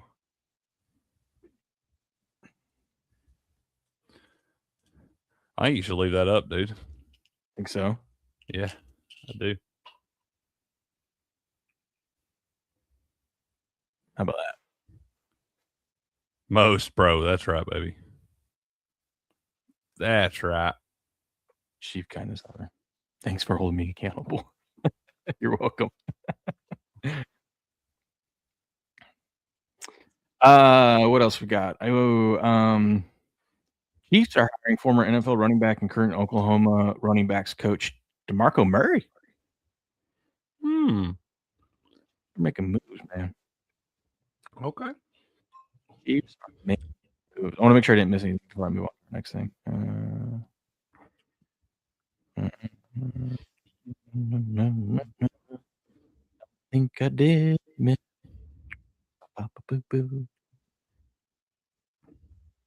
Do. Got nothing. We got highlight today, don't we? Yeah, let's get our highlight done, and I got a couple other things for us to talk about. All right. To talk about it's Highlight Friday. I meant to get my picks out and take a look at the odds, but like since the match starts at noon my time, 9 a.m. when the odds get released, and then the noon window that we have is like my busiest time at work. So I'm like, obviously I'm working. I didn't get a chance to put it out there, but today I don't work, so I will be putting out highlight picks today, and we have until 7 p.m. Eastern. This is the World Highlight League. We will be covering the Highlight League all spring season. Season started this past Tuesday. Today they're playing at the Jam Arena. I wonder if that's different than where the other matches are. I wonder if that's the new court. Maybe. I don't know. I'll ask Julie about that. But we got highlight today, Greg. I caught a little bit of it on my lunch break. So watched Goshieri out there in that first match yesterday. How did you do? What happened in the first match? Let's talk about it, man. Let's look at it. Let's take a look. I didn't see the final. I didn't get to see the final results, but that's what today's for. That's right. We have what I tell you, Craig. I must have saw them in the first set because they were looking good. What did I tell you though? It might take Goshieri and Ubia to get a little in sync, and you got all the value on Urrutia and Nicholas, who ended up coming back winning the final 2 sets. God, look how close Goshieri and Ubia were to winning 2-0. 1 point. Mm-hmm. There's three sets, and you got each set goes up first to 6. Yep. Trying to look. That is awesome. So you got Urrutia and Nicholas defeated Goshieri and Ubia. Wait, who won? Oh, it's tied 3-3. We had a tie yesterday. Lalu and Stan defeated Arta and Gaio 2-0. Urrutia and Ikeda defeated Gonaga and Ubia 2-1. What's that? Don't bet against Lalu. We tried warning you yesterday. Yeah, don't bet against Lalu. Don't do it. He's the next Goshieri. Our guy Ben and Gaio 2-0 victory. What'd I tell y'all? I said you bet on Ben every match. Yeah. Ben's having comeback player of the year, baby. Comeback player of the year, most improved, MVP. He's front runner for all of them right now. I'm just saying, bro. Lock it in. Arta defeated Ikeda and Goshieri. We told you Goshieri was going to win that. I didn't. I told you to bet against him in the first set. I tried to warn you guys. I tried to warn you. Hammer timed. Whatever. If you bet, he was probably pissed off from losing the first match. The way they lost it, he definitely was. Listen, this is how you would have known. This is how you would have known, Crick, to not bet against him in that first set. When you saw that the final match came down to whether they were going to tie or lose the match, Goshieri wasn't going to let him lose. That's why you got to be watching this live. Especially the way they lost that first match. If they come out and just thump them first set 6-1, then let the second one slip away and lose the third set, that guy is over there just stewing in it the whole time. He's set up in his chair, bro. You know what's crazy? You don't see this that often. Or at least maybe you do, but I just recognize it. Goshieri and Ubia actually scored more points in the match, but lost it. I bet you do probably see that more than you realize. Because you do see a lot of times where a team will win the set, but they lose one 6-1 or something like that. Mm-hmm. And the other two they won 6-4 or something. So we probably do. That's crazy though, dude. Oh man, that would be a fun bet to have. The highest scoring team of the match or like the set or whatever, the highest scoring team to be the losing team. A little anti-correlated. Oh, I love that. That'd be sweet, dude. Today we got the Chargers taking on the defending champs, the Cyclones. This is going to get interesting.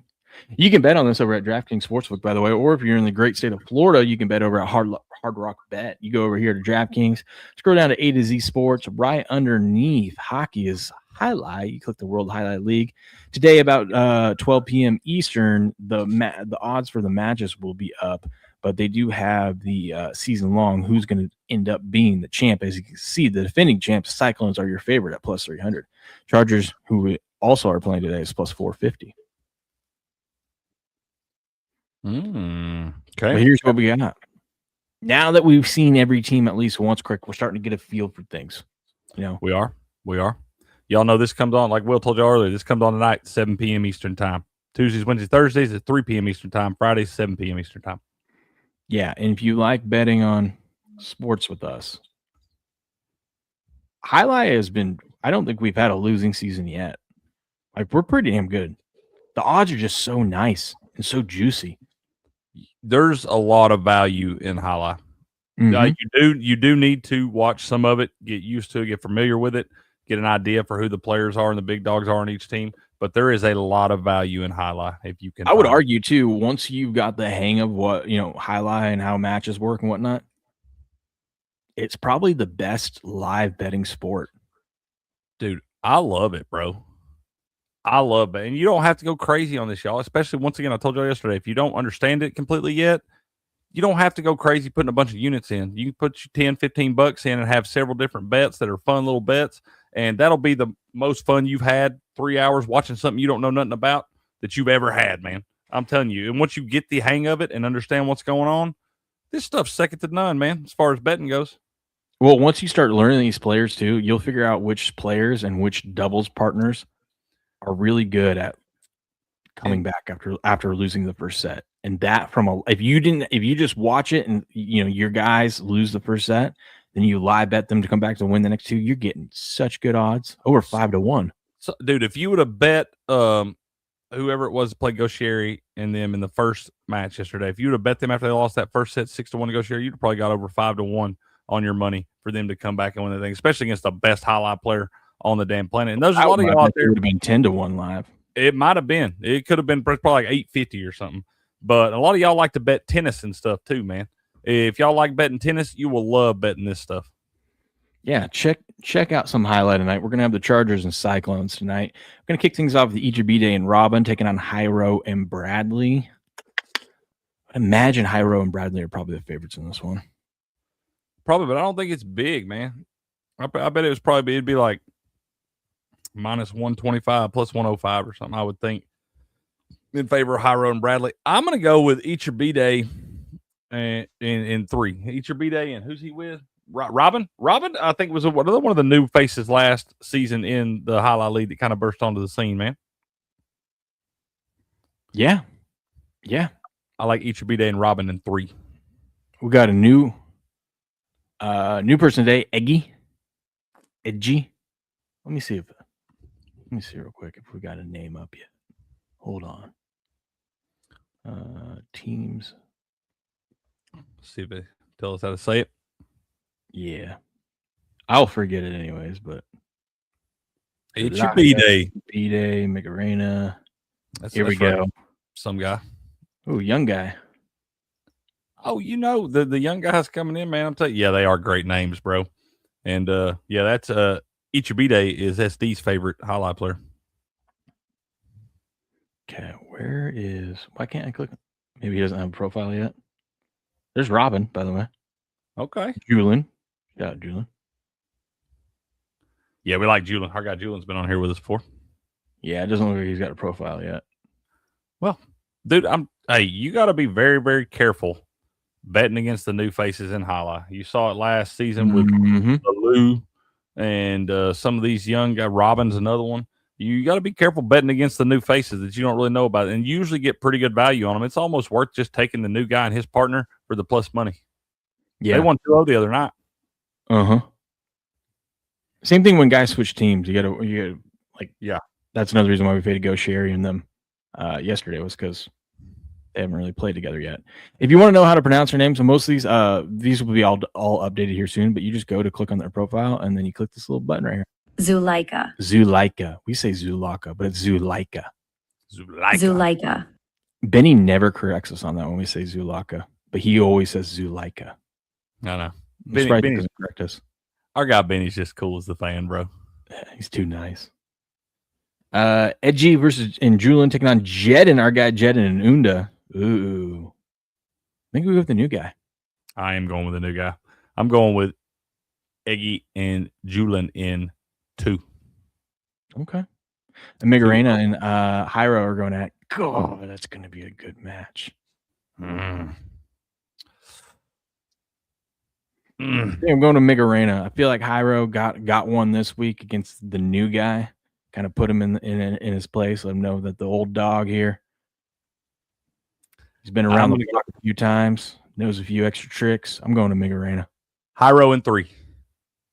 Ooh. Hyro in 3. Shot. You're calling the set too and everything. Mm-hmm. Okay. I am. I'm ready for it.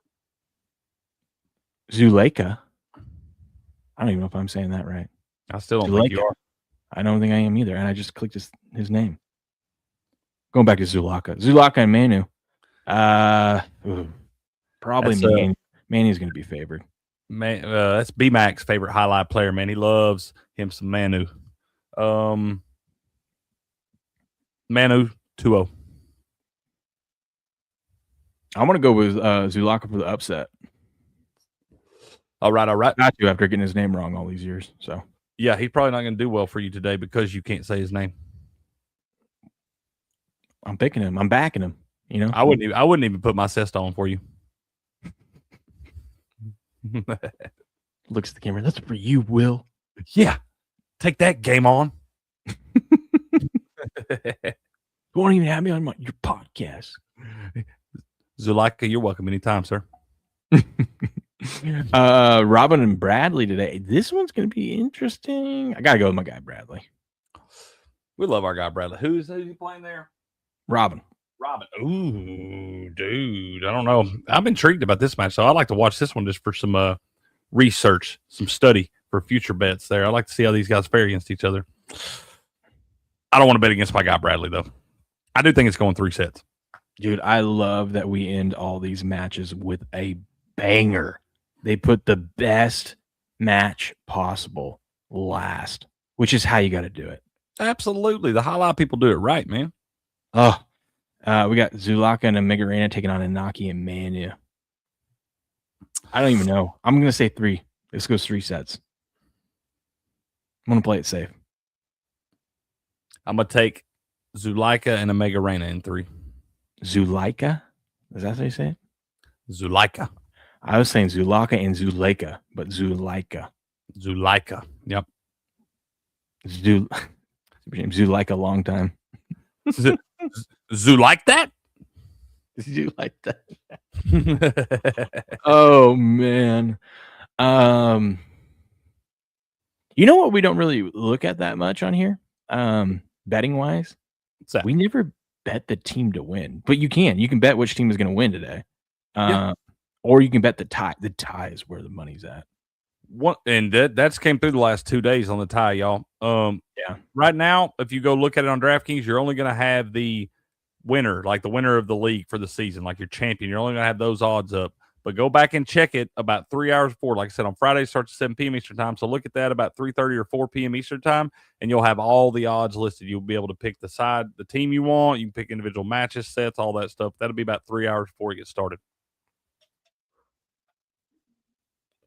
Yeah, you got to be careful with that one, don't you, some guy?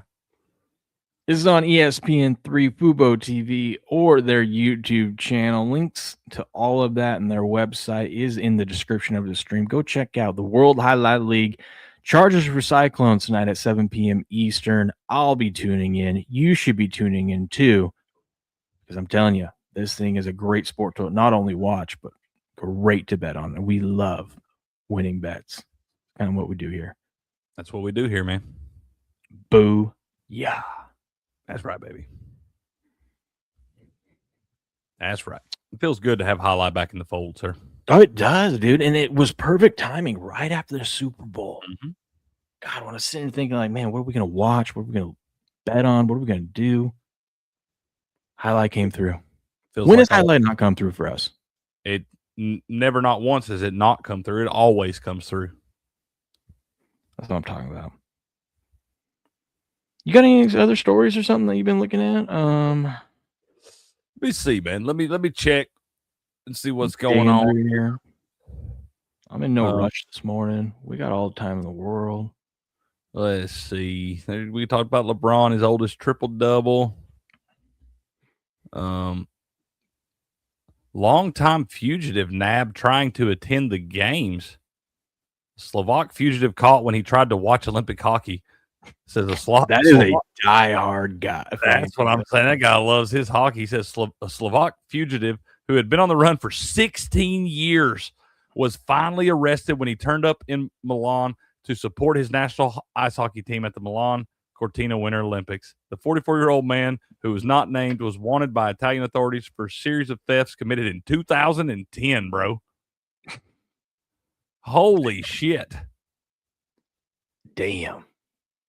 He's to serve a pending sentence of 11 months and 7 days. This guy has been on the run for 16 years, and he's got less than a year to spend. I'm sorry, bro. Just go lay down and take a nap for a minute. There ain't no way I've been running for 16 years if I've only got 11 months and 7 days to spend in that damn thing. I would get that behind me. I'm just saying, that seems insane to me. That is pretty crazy. What did who did Trump pardon? What is this talking about on ESPN? I don't know. I saw that, but he just all the headlines just said that he pardoned them. They didn't say why or what it was. I haven't looked into the story. You want to do Parent Den right now? Yeah, dude. Tell me some stories. Some Callahan stories. Those are my favorites. Oh my god! So the other day, my wife shared this story out on her Instagram. You should go check it out. 4 under 4 plus one more over on Instagram. How about the ex-NFL Super Bowl champion arrested for murder in Chattanooga? That's been a crazy story going on around here for a couple weeks now or something. But there's a guy. Fill me in on it. I'm listening. Yeah, go ahead. I don't know what high school. Did he play at Ottawa-Buku or something? I know this all happened out in Ottawa. But he went to Ohio State and then wound up going to the league. He played for the Jets and a couple different. He was like the 2015 Sugar Bowl defensive MVP. And but he's from this area down here. And apparently he is, allegedly, let's make sure we get our allegedlys in there because this is America and innocent until proven guilty or whatever. But they've got a lot against this guy.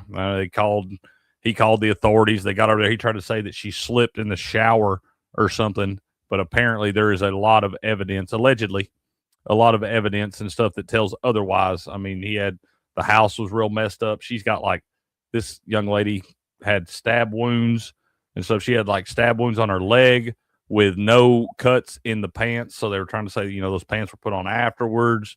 Apparently this guy's also got charges pending for aggravated assault in Ohio. There's a couple different places that he has had battery charges and different things. So this guy clearly just a piece of shit. But yeah, allegedly he is the judge denied his bail yesterday. I think he's set for trial or something first or second week of March. But the judge denied his bail yesterday for good cause, it seems like. But yeah, I don't know what's going on really with the ins and outs of that Buku. SD's been keeping me a little informed on that. She pays more attention to the news around these parts than I do. But yeah, it seems like a very, very weird story going on there. But yeah, I did see where the judge denied his bail yesterday, and he's set to. And they're even saying right now that it can meet the terms to go after capital punishment. They said I guess that there's certain things that allows them to be able to seek the death penalty. They didn't know if they were going to do that yet or not. That's always a weird deal too when you get that involved and stuff like that. They'll usually wind up making a plea deal or something like that. They'll give him life in prison, which they ought to throw him under the jail and be done with it. But yeah, no, I don't know. Weird story, Buku. Weird story, but it's kind of crazy. It's just the crazy. Classic. She fell on the knife in the shower. Yeah, dude. Right. Sounds like. Right. And then, like I said, apparently they were looking after her because he tried to say she fell. Apparently the microwave is shattered. This dude had blood on the inside of his phone case, dude. I mean, well, he probably ran in there to try to. I mean, this is why I don't keep knives in my shower. I'm just not that daring. I mean, I understand. Is this the ex-Jets? Yeah. Or the Jets pick?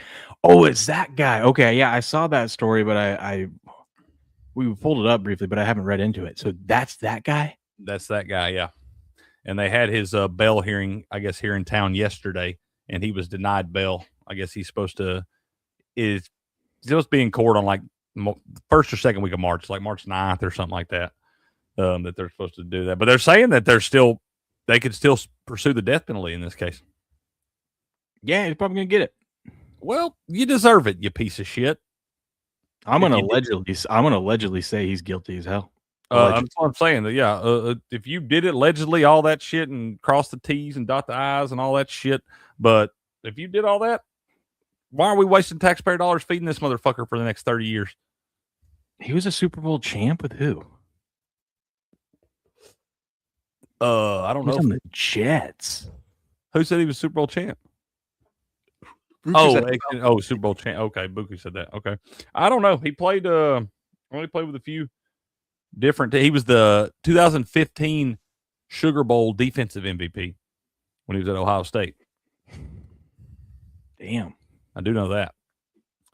But yeah, damn. Very, very weird deal, dude. Very weird deal. Well, you get what you deserve, guy. Don't do drugs, kids. Oh, yeah, don't do drugs, kids. Meth is death. Oh, I just saw this. Hopefully, it's persistent earlier. You said Will is most pro now. I have been most pro. I am the mostest of the pros. Most perplexity pro. I can't even say that. Dude, I can't wait to see how much easier it is to talk when I get my tooth. Yeah, it's gonna be a game changer. I think we're like 6 weeks. When's my appointment? Hold on. I don't even know if we're 6 weeks out, dude. I think we might be closer than that. If you had 6 Dude, weeks, I might get a new just in time for Callahan's birthday. 6 weeks with the over under. I'd bet the under. Oh no, it's probably going to be longer than that. My appointment's March 16th, but that's just the appointment to like make sure everything looks good, and then we got to get the tooth made. Golly, this is a process, dude. Yeah, it is. He said it is. Jamie said that he was with the Chiefs in 2020, but didn't play in the Super Bowl. Okay. And Dogspot wants a video of your first words once you get that tooth, bro. Oh, I'm not going to talk until our next live stream after I get it in. I'm just going to smile. That's all I'm going to do is smile. I'm going to bet the no on that. I bet you talk. The one thing that I hate the most about it, Crick, is because I just naturally am always like a big smiler, but I have been holding it back. I mean, I still do it when we're all on here on Sundays and laugh. Yeah. Yeah. But like, I am usually just always just. I get smiling, you know, and I've been consciously holding it back because my tooth, you know. That's what cracked me up when Beardo was talking about y'all down at that Texas and Florida game, and everybody was complimenting on your jersey and stuff, and you'd be like, "Hell yeah, thanks, man." They're like, "Oh." I thought I'd fit in. No, you're a little too south. Yeah, a little too far south than that. Yeah, Florida might as well be a northern state. Okay, that's fair. I did get a little snobby, like some snobbish attitudes down there, you know. Yeah, you will get that in Florida. Well, you should have seen Beardo down there, dude. He, you wouldn't think this, but like, we went into a college bar, and this is a college bar before a football game, and he told me about this. He told me this on Bro Science last week. Yeah, he was so uncomfortable. I listened to the beginning of that show. You guys were doing great. That was fun. I listened to like the first 20, 30 minutes. Yeah, dude, he was like, that's like not his scene. And I didn't know this about him. Because it's one of those college bars where they've got, you know, like 2 bars downstairs and there's stairs that go upstairs. I don't know how many bars were there. We never made it upstairs. But like, it's just your classic college bar where they take everything out of there, leave a couple of tables for like standing tables, whatever. But everyone's just shoulder to shoulder Yeah, in bro. this gross ass bar, trying to fight each other to get another beer, and everyone's just crushing beers, hanging out, just having a good time. And Beardo's in there, and we're double fisting, right? Because they're the 12-ounce cans, and it takes forever to drink anyway. So we're double fisting. It's cooler in there, which was nice compared to being outside. But he's just he got this like nervous look on him. He's like being real quiet, which is like not Beardo, right? Yeah. I'm like, "You good, buddy?" And he's like, "Dude, this is all new to me. This ain't my scene." And I'm like, "Really?" That's exactly word for word what he told me. He was like, Will took me in this fucking bar, man. And it was like people just on top of you, man. Just if you're claustrophobic, you would have hated this. I was like, see, I like dive bars. I like the little college bars. I don't like the most popular college bar in town. I don't want to be at that fucking place with all that nut to butt all the way through the damn thing. Was, in defense, this was not the most popular one, but every bar was, because we were like 2 hours away from kickoff. On a Saturday in a college town in the South on a big game week, like Texas coming to town, it's a big game week stuff. Yeah, all those are going to be held up. Packed when they're playing Florida A&M. This even happens in Pullman. I mean, it happens at every college football game. Like, but no, I was feeling like I was back in college, dude, because this is what we were doing back then. Just that's what I'm saying. That's back when that was more my scene, man. You're in your early 20s or whatever, and you're out there balls to the wall. Like I said, all night long. I've been there, done that plenty of times, dude. But I could see Beardo being a little uncomfortable in that spot. He was. We got through about 4 of those beers, and he was starting to loosen up a little bit. Right. Yeah, I got the Amen fuel flowing. They had a cool neon sign above the guy's bathroom that said, "Please don't do coke in the bathroom." God, I might have went to jail in Gainesville trying to steal that thing. It was sweet. It was like that one. It was like a light up. I've never seen a neon. I've seen them before in like little frames and stuff. Yeah, little signs, but I've never seen a neon. That's awesome. Yeah, that was great. All right, let's do pay. Oh, go ahead. Especially knowing that nobody's actually going to listen to that. No, it makes me want to actually do coke in the bathroom. It makes you want to do all the coke in the bathroom when they tell you don't do it. Dude, even that was a disgusting bathroom. Oh my God. They all are. You got to be careful where you're doing your coke. Yeah. It's one of those bathrooms that has like no stalls. It's just everything's open. It's free reign, like trough or something in there. It wasn't a trough. No, they had like one toilet, which I don't know why they always put the toilet right where you walk in, because it was like where you walk in, there's one toilet. So if you had a shit, everyone's going to see you walking in, and that door is always like held open, so the whole bar can see you taking a shit if you have to. For one, I'm never room has urinals. Shit at a place like that. Oh, bro, there's this bar in Pullman called the Coug right up on campus. Yeah, and it's like small. It's like just, I don't even know how many feet, but it's pretty small. You could probably pack 100 people in there. That's about it. Like that would be shoulder to shoulder. Right? But they just serve beer and cheap ass wine in there. And it was an afternoon. So it wasn't a busy time. It was an afternoon. We were in there. I can't remember what we were doing, but we're all having drinks. And I was like, I have to shit. And they have one of those bathrooms where you open the door and there's just a toilet right there. And there's no way to lock the door or anything like that. And I said, fuck it, I have to go. Is this when you were in college? Yeah. I would have went to my dorm room. No, dude, it was like a 20-minute walk back to my house. And I'm telling you, I had, and I said, fuck it. And I went in there and I'm like, if that door opens, it opens. Do you have any gas stations around this thing or anything? I would have went to, I wouldn't have done it.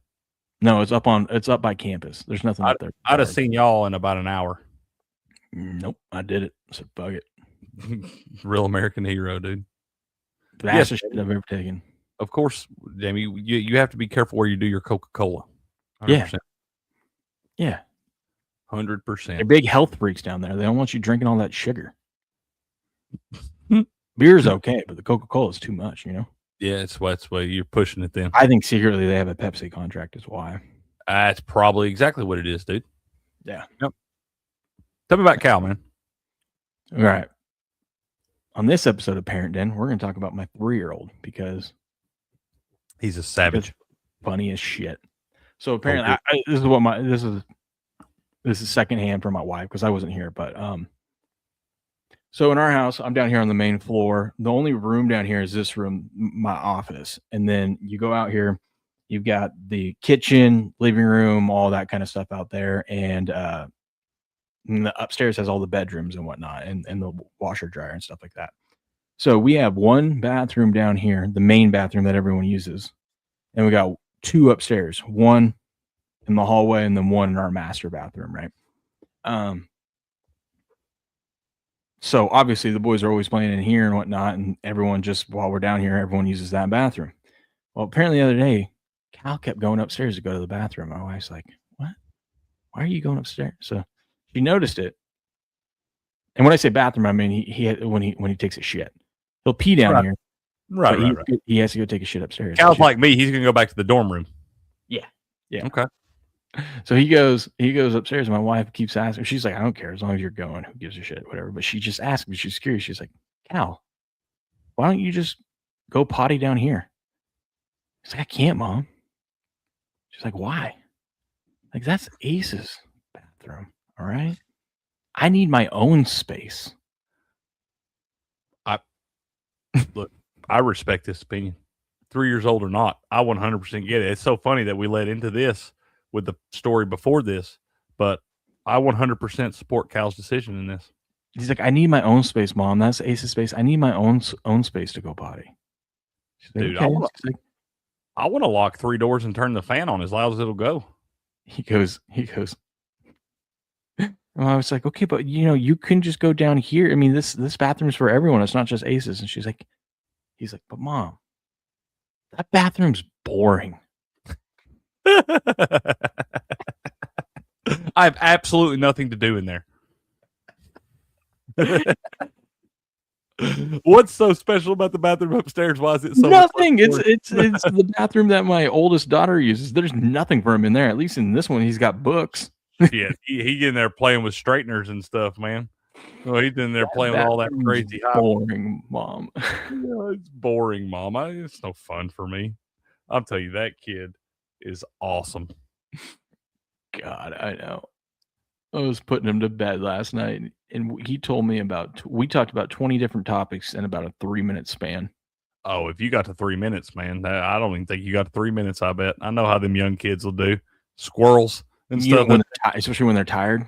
Oh yeah, dude, they're fighting it, just talking about shit don't even make no sense and stuff anymore. Yeah, I was telling him we were laying there like I always lay with him, and I'm like, "Hey, guess what? Dad doesn't work tomorrow. I get to stay home." He's like, "Really?" "Yeah." And then he goes, "But Dad, then you're gonna go back to work, and then you're not gonna come visit my house."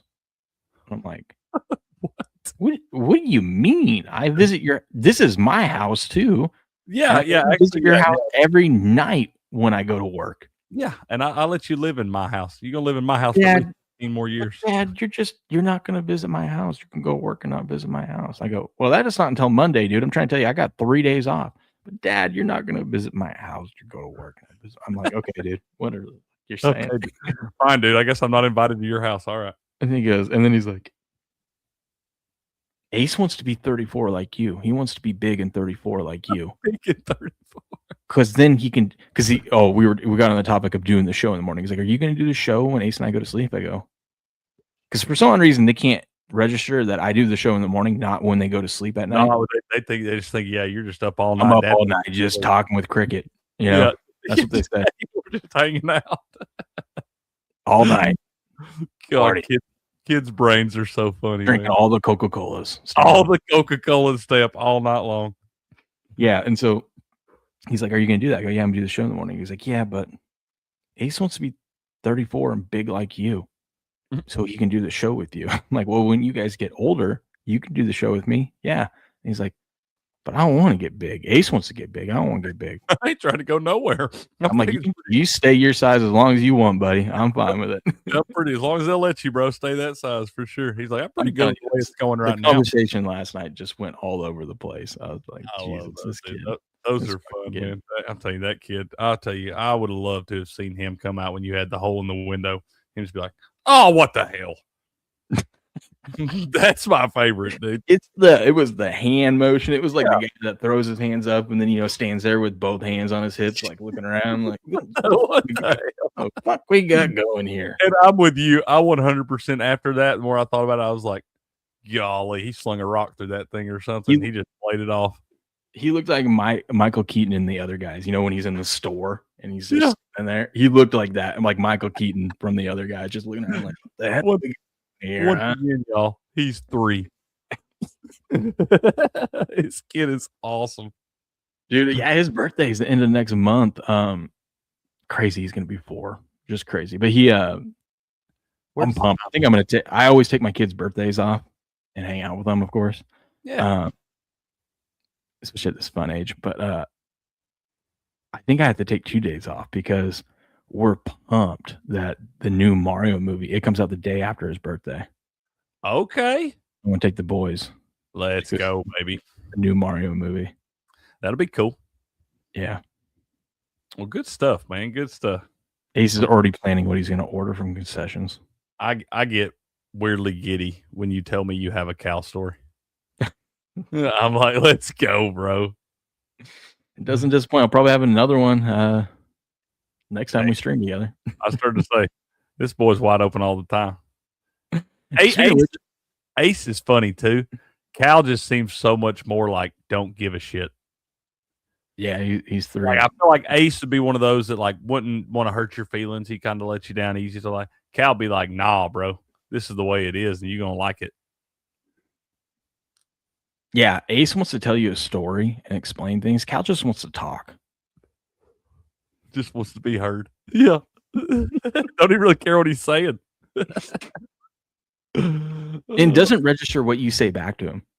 No, not listening. Not listening.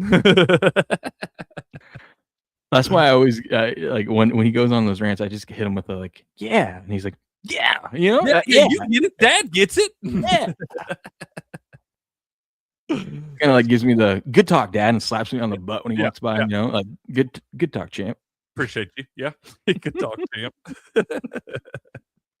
Oh, that's good stuff. I don't care who you are. What are you doing Sunday? Sunday. Too early to tell you. The Wise Guy Roundtable. What do you want to do? You want to do a show? Well, yeah, I got one playing with Jamie. If you want to hop on here with us. I was thinking about continuing if the boys want to do it, if Ghosts out there and whatnot, if we want to continue to do the Wise Guy Roundtable on Sundays. I know Rumble really likes us doing a show Sunday morning. I'm fine with it, dude. We'll start later, of course. We don't have to start as early now. We can start at 8 p.m. Eastern or 8 a.m. Eastern. I'm fine with it. I think that's a good show. We'll just, I guess we can't call it the NFL Wise Guy Roundtable. We just call it the Wise Guy Roundtable and just do that. We talk about whatever, man. Mm-hmm. We'll have Jamie in here and talk to us about a little World Cup coming up, prediction markets. World Cup and I think the knockout stage starts next week for the English Premier League or the Champions League or what. I can't keep up with all the different soccer leagues and stuff, but I know the biggest one, the knockout stage, starts next week. Ooh, I believe. Correct me if I'm wrong, Jamie. Correct me if I'm wrong. Hold on. I'm just looking up something real quick. Because we always get breaking news, I swear, after we do the show. Every time. At least you're live when it's going on, but I'm never am. So I'm just trying to make sure I'm not missing anything that's broke this morning. Because this is about the time that it would break. Jamie says Champions League is what started the knockout stage next week. Europe-wide competition. Okay. We'll let Jamie come in and give his thoughts on that. Drop us some of them winners. Right, we like winners. We love winners, dude. Everybody's money's green. Yeah, buddy.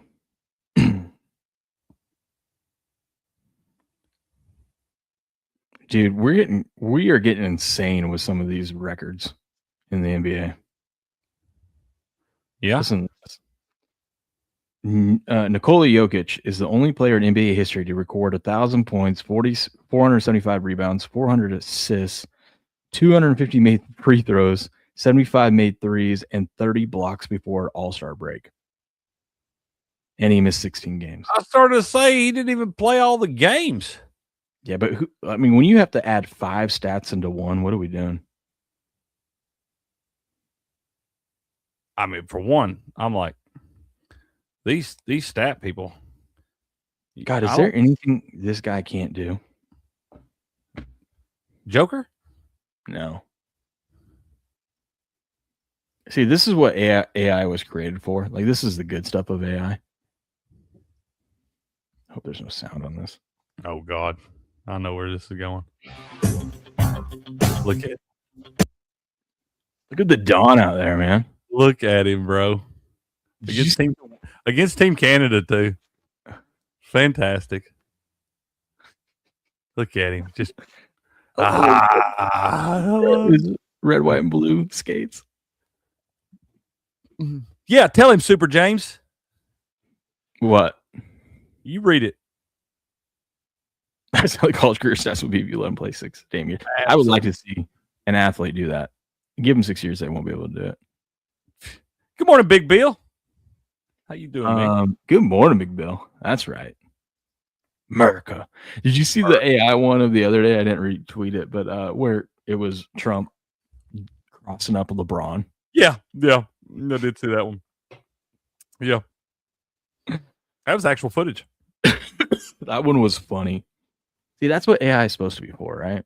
Right. That and finding steps and winners. I know, right? He gave me 2 plays yesterday. I didn't tail them. And if they both, I haven't looked, if they both lost, I'm going to be like, I am dialed in when to take his recommendations and whatnot. Let me see what the plays were. Did he send them to you too? Probably, man. I don't check my group chats like I should. Dude, he wanted me to bet on something called Purdue Fort Wayne. No, I bet on them. That was not a good one. We got thumped. They didn't win? Yeah, we got thumped that one. I even decided to be a dumbass. I doubled down in game when they were down 22-5 and took them plus 11.5. They lost by 17. Bums. You know what, though? They have a cool mascot. They're the Purdue Fort Wayne Mastodons. Really? Yeah. Holy shit, Craig. Am I good or am I good? They He both gave me his 2 plays from yesterday, and I did not bet either.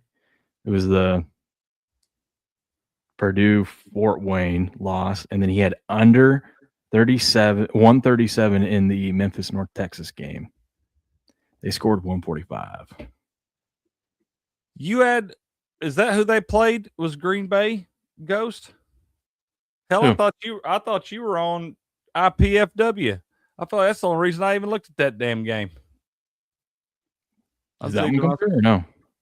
No, I think that's the same one we're talking about. The Purdue Fort Wayne and Wisconsin. Did they play Wisconsin Green Bay? Isn't that who that was? So we were talking about yesterday morning. I thought,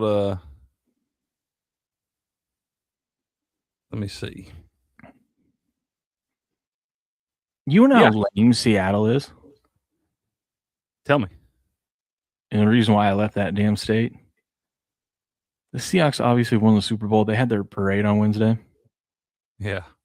The Seattle School District would not excuse kids for the parade. You have all of downtown Seattle shut down. They said going to the parade is not an appropriate excuse. I'm telling them, kiss my ass. All right? Kiss my ass. I just kept my kid out anyway. Yeah. What are you gonna do? What are you gonna do? My kid's got A's and B's. Kiss my fucking ass. I'll keep them out when I want to. Yeah. My kids got D pluses, but still. They ain't going to school today. My kids got D pluses, but still. We need to get that up a little bit or you gotta go. Oh, funny. I needed to see at least in the low 80s, man. I know. I thought about how what I'm going to do with that. I think if the next report card comes out and the grades aren't looking hot, I think, how do you motivate a high school girl to study a little bit more? Take her phone away at night. So when she's home, away. Yeah, you let her have it when she's not at home, so you can get in touch with her and follow the locations and all that stuff. But yeah, you come in the house, boom, put that thing on the counter. Mm-hmm. That's how you do it. 100%. Yep. I agree with you, dude. I'm telling you, they get so lost in these fucking phones. It is unreal. They sit there, man. They won't even know. They're so oblivious to everything going on around them. Yeah, but that also could cause its own problems because then when they get their phone back, they're going to be so like on it when they're not supposed to be, right? Like at school or when they got practice and stuff like that. I mean, you look at that though, dude. It's not just kids; it's society these days. Everywhere you go, people are all nose in their fucking phone, scrolling for miles and shit, just watching TikToks and on the X's and Facebooks and shit. That's everybody, dude. Dude, I know. I don't realize how addicted we are to our phones until like yesterday. I was at work and I was busy and I had my phone charging in my office and I was like, oh, I gotta go to the bathroom, and I went to go take a shit and I was like, I sat down, and at that point I realized I didn't have my phone, but I'm not gonna get back up and go, leave the bathroom to go get my phone. But you don't realize how addicted to your phone until you take a shit without your phone in your hands. You're like, this is weird. God, if you're at home, you'll be reading the back of the shampoo bottle and everything. Oh no, if I'm at home, I would have went and got my phone. Right, you just walk back out there and get it. Yeah, that's one thing. You can't go. That's like, I really don't mess with my phone a lot. That's why y'all get text messages don't get answered and stuff like that. Because once I'm off the computer, I usually leave that thing laying. I hate my damn phone. I'm not like everybody else when it comes to that. But I am not going to the bathroom without it. That's why LeBron had a good night last night. Look who was in the house. Who is that? Jim Harbaugh, Mike McDaniel. Hell yeah. Cool. He did it just for them. Dude, look at that. Jim Harbaugh with the dad shoes. Those are the most dad, He's dude. got a Chargers polo on, dude. This guy. Like a Jim. Jamie says, I have read the back of the shampoo bottle many times. Really? These things happen, man. Nah, dude. Well, it's not like, because these days, you think about it. Back when we were kids, you go in anybody's bathroom anywhere, dude. You had a basket full of magazines sitting there. Nobody has magazines anymore. I don't even care if it's Field and Stream from 2004. Just put it in there. I just need something, man. Shampoo bottles just aren't that exciting. Yeah, that's crazy. What do you got going on today? Man, I'm I guess I'm gonna watch some hockey, bro. I guess that's why we got some Olympic hockey. Let me see what times that get to rolling. Ooh, 10:40 a.m. Eastern time. We got the Czech Republic at France. France is a terrible hockey team, y'all. They are. Bet the Czechs to score some goals today, man. Then we got the Swiss and Canada at 3:10 p.m. That's the only two we got today. But yeah, that's probably what I'm going to do. I'm going to watch some hockey, man. We got no NBA. I'm sure college basketball outside of that Michigan State game is pretty terrible. It's usually pretty terrible on Fridays. Usually one good Big Ten game, and then that's about it. No, actually, that is tomorrow. Never mind. Yep. So tonight you got Michigan State at Wisconsin. That ain't even a great game. So I don't know, man. Hanging out. I'm itching to get on the golf course, dude. So bad. I'm absolutely itching. No, not today, Super James. We just ain't got enough to talk about. And Grass Guy had some stuff he had to do this morning to get ready for his inspection on his house and stuff. So we're gonna just lay off today, man. Friday might be a day I start doing that. I might start taking Fridays off for Creek's Corner since it's slowed down a little bit. We'll see what happens. We go a little bit longer in here anyway. So, oh, we forgot to talk about they wanted futures bets. Let's see which ones I placed. For what? Just in general. Okay. You're not wrong on that, Jamie. But that's one of those things. That's why I get all my bets placed before I get up from this computer in the early afternoon. And after that, I might look at a few live bets later on or something like that. But I try not to look back at them because I don't want to get all in my head when the line moves the wrong way on me. Oh, this is what I want to talk with you about. Let's go to college football. Okay. I will always talk college football. If they'll let us. By the way, Trinidad Chamus is now your favorite to win the Heisman. Well, that makes perfect sense. I wouldn't bet him, though. Why not? It's hard to do. I never bet the favorite in any of those. This is what I wanted to talk with you about. College football, undefeated seasons.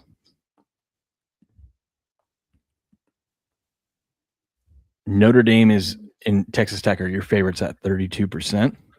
If you want to bet the yes, I bet the no. See what Texas Tech schedule. I don't hate the no. It's hard to go. I mean, honestly, it surprised me seeing that we got a 16-0. I never thought we'd see another undefeated college football team again once we went to this style. By the way, this is just regular season, not counting conference championship. It does not. Okay, so just undefeated regular season. Mm-hmm. Let's see who Texas Tech's got on the schedule. 2026 season, they got Abilene Christian, then at Oregon State, who's terrible. They got Houston at home. Sam Houston at home. At Colorado. Versus Arizona State. That Cincinnati game could be tough. Of course, I don't know. They lost their quarterback and everything. Versus Arizona. Versus West Virginia. At Oklahoma State. They suck. At Baylor. Dude, I don't know. I mean, they do have an easy schedule, and I understand why they're one of the favorites to actually do it, but we all know it's college football. I got a feeling they're going to lose one of the like that Arizona State game. I got that totally could happen. That could totally happen. That one's at home though. I think the one I would be worried about looking at like at Cincinnati. Baylor needs to get a lot better, but it could be the last two games of the season could be tough. You got at Baylor and then at home versus TCU. Mm-hmm. But I'd be looking more for them to drop it around. I mean, hell, they even got to play at Colorado. That could be a weird one. That's a trash-ass schedule, though, dude. I know, right? Here's Notre Dame's. I bet the no. They open up against Wisconsin. They have 3 straight home games. They open up. By the way, we open up with the Huskies this year. It's crazy. Didn't y'all? It was like second game last year, though, wasn't it? Because they had to move. The last 2 years has been the third.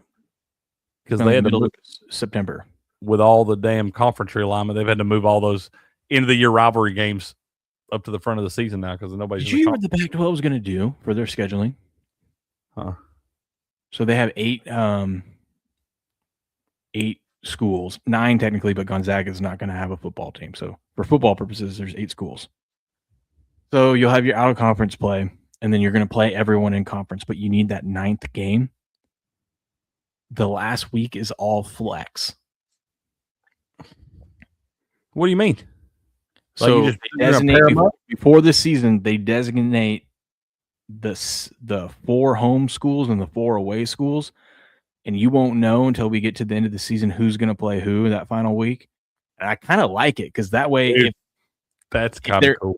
It is kind of cool because then they can match up. Like if they have someone that could potentially one of these years make it into the playoff, you can set them up. Dude, I kind of like this. Yeah, I do. I think you can go to the 9-game conference schedules, but do 8 of them like you're talking about. You get 4 homes and 4 aways, and how you do in those games is going to be who you play the last week of the season, and we're just going to match up like, I don't know, do you do 1 versus 2, or do you do like 1 versus 4? It just depends on what you think would give you the best shot to get into.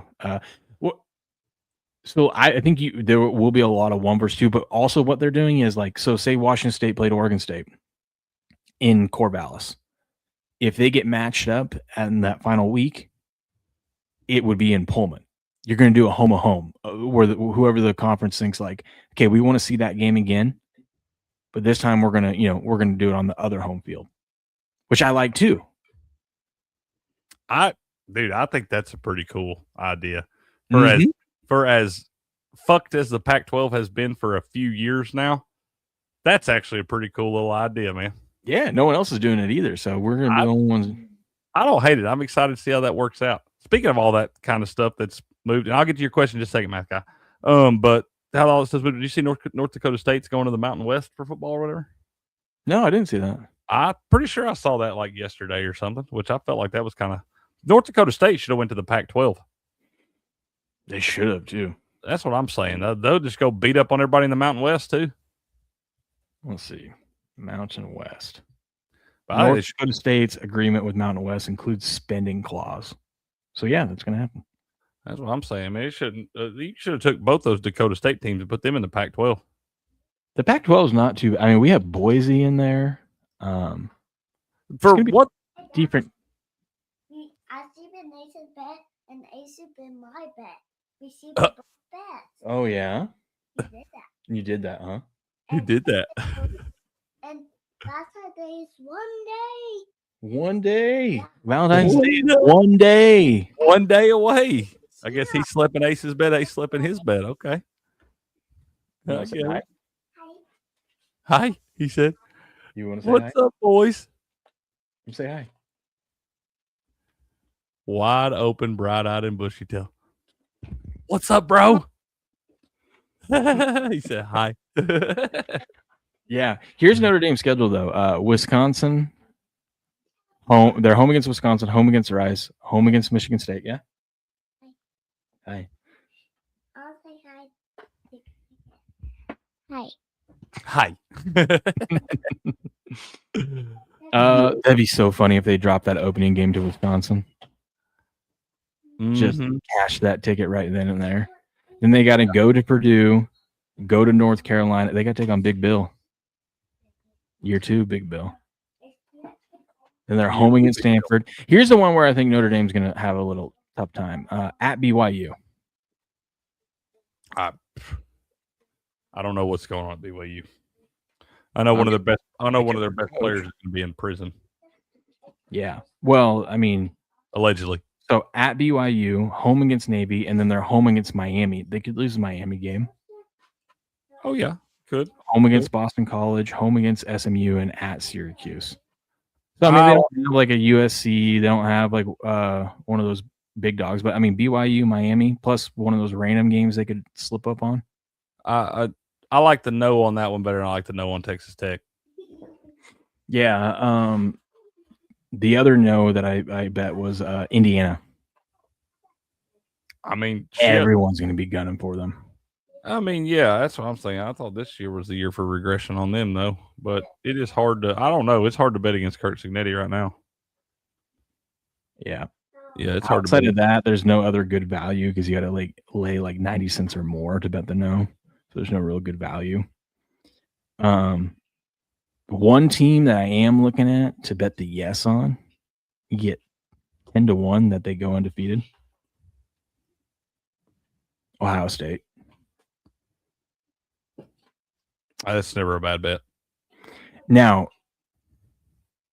it's risky because they do. I think they start the season. Where's it at?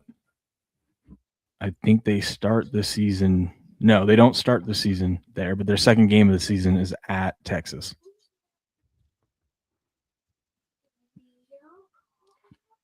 I still like Ohio State in that game. I mean, they're going to be big. They're probably going to be favored in every game this season. Their biggest games is at Texas. Play.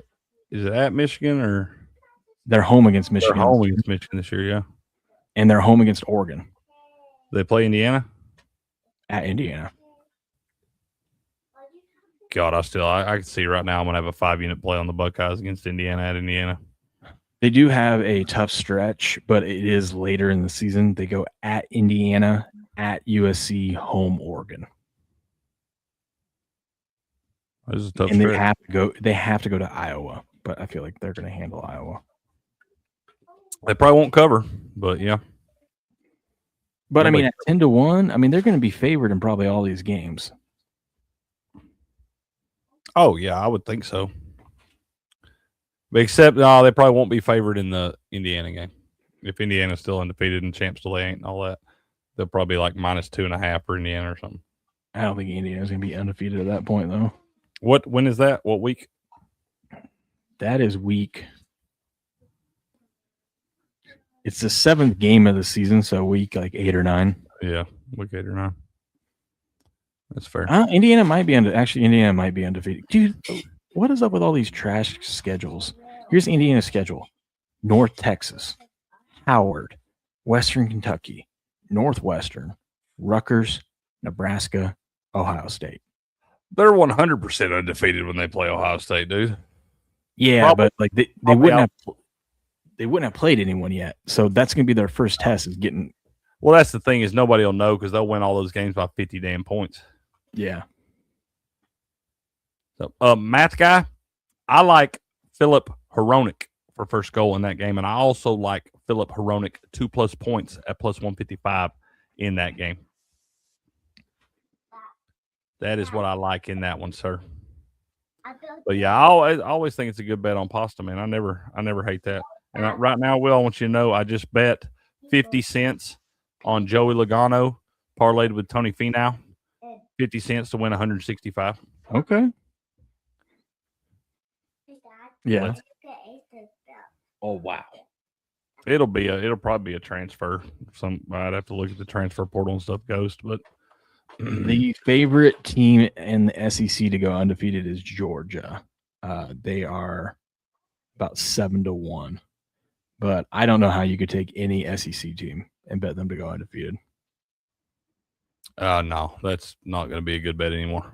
We didn't have one last year. 4 teams had 1 loss. I just don't think there's any value on betting an SEC team to go undefeated. I agree with you. Although they do have a pretty easy SEC schedule. Their tough games are home. There ain't no such thing, man. I mean, for SEC standards. Yeah. Like last year, A&M had the easiest SEC schedule. Here's Georgia's toughest games: home against Oklahoma, at Alabama, at Ole Miss. They also play Florida, Auburn, and I guess Arkansas, but I don't think they'll have any problems with those teams. Yeah. Shouldn't. Yeah, no, I like Philip Hronik a lot, math guy, for that team. He is a integral part of what the Czechs like to do on both sides of the ice. Listen to this 4-game stretch, though, that Georgia has. This is kind of tough. At Alabama, home Auburn, home Florida, at Ole Miss. That is a tough 4 weeks. Now, I don't know. They might have a bye in between one of those, but still. Yeah. But yeah, dude, I like looking at these college football futures and stuff like that to see if we can find any gems. I don't know. Who do you think would go undefeated? Your favorites are Notre Dame, Texas Tech, Indiana. I'm fading all those because that's just value. Boise State's the 4th favorite, tied with Virginia. I don't know on that one. Say them again. Boise State and Virginia are the 4th favorites. And what is this? To go undefeated during the regular season. No, not Virginia. And Boise State's moving to the Pac, whatever it is now, Pac-10, Pac-9, whatever. I might take Boise State at +800. I'm not. Do we even have their schedule up yet? Let's see.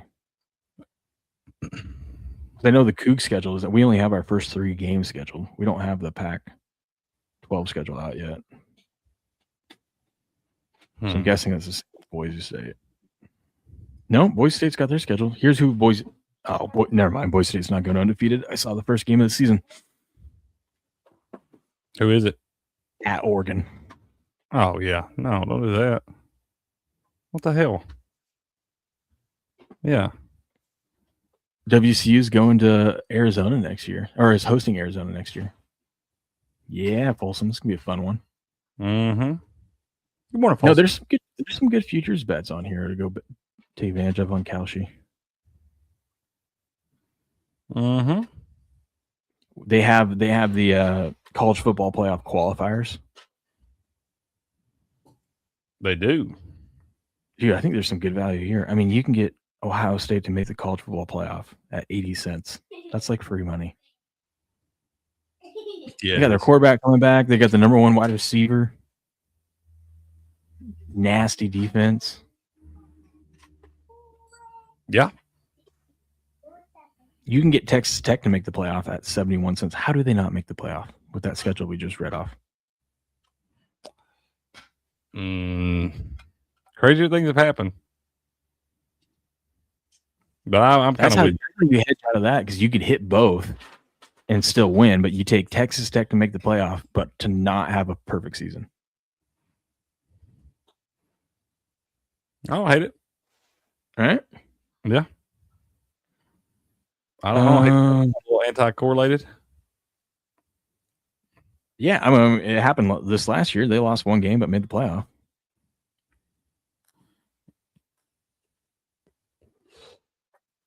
You can get almost plus 200 that Tennessee makes the playoff.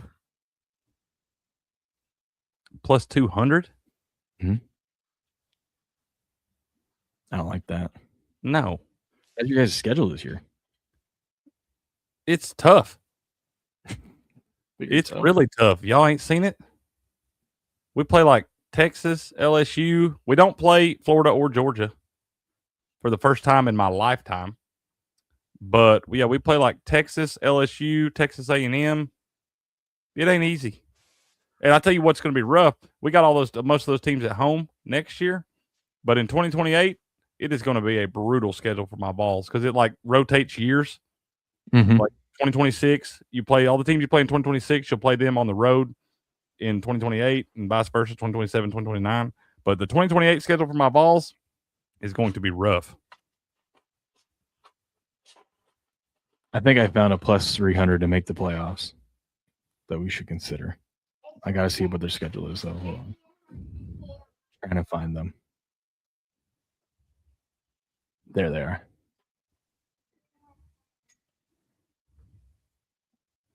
It's doable, Crick. It's doable.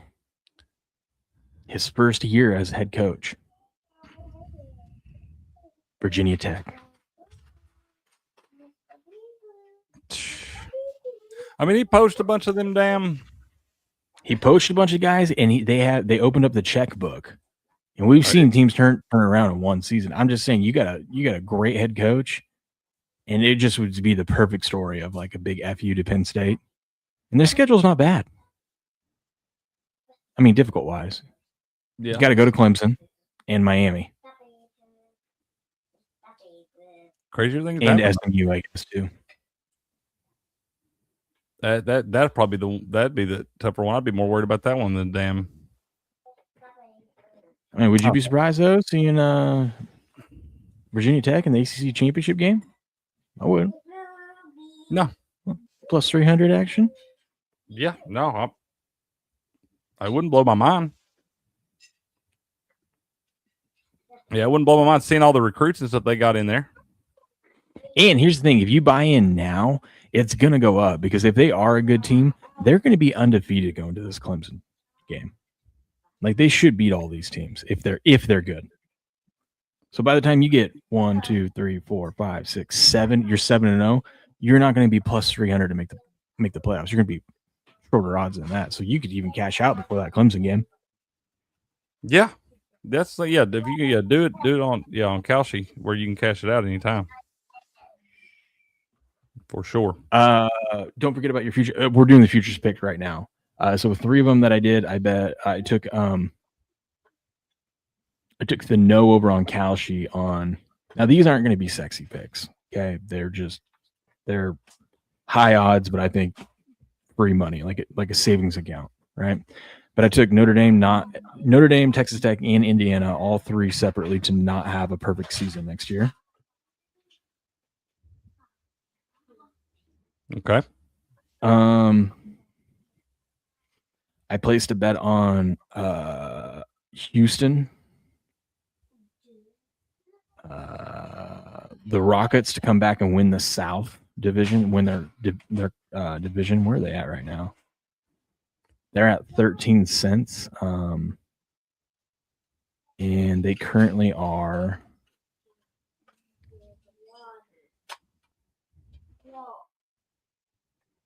They are currently in second place, 4.5 games back of the Spurs. Remember, though, that's a value play because Houston is going to have a bunch of home games coming up the second half of the season. Mm-hmm. And good teams like Houston, they win 80% of their home games. 4 or 5 more home games than road games in the second half. Yeah. Speaking of Houston, I'm kind of all in on Houston too. I took the Rockets, and then I also took Houston college basketball team to make the Final Four and to win the championship. Oh, parlay the Cougs to make the Final Four with the Rockets to make the finals. Ooh, that'd be fun. Yeah. There you go. That'd be a good little payout. Jose wants to know, I don't know which one you're talking about, Jose, on the payout. He wants to know what one of them paid out. Which one? Mm-mm. The Rockets? The Houston Rockets, it's at 13 cents, so it's like a plus 750 for them to come back and win the. I think so. Let me see. That a baby math guy. Good luck us, baby. Yeah, they're at 13 cents right now. Let me see. Well, let me see, because that seems like a little high. You can buy in at 17 cents, so you're getting about plus 450 that they come back and win the division. Okay. I don't hate it. Yeah, I mean, they're only 4.5 back. We got a long second half of the season left still. I did bet this a plus 300 for you. He's talking about the college football ones. Oh, college football, they're all at like 72 to 80 cents. So it's a small payout. It's not too small, but I mean, you're looking at like a minus 300-ish range.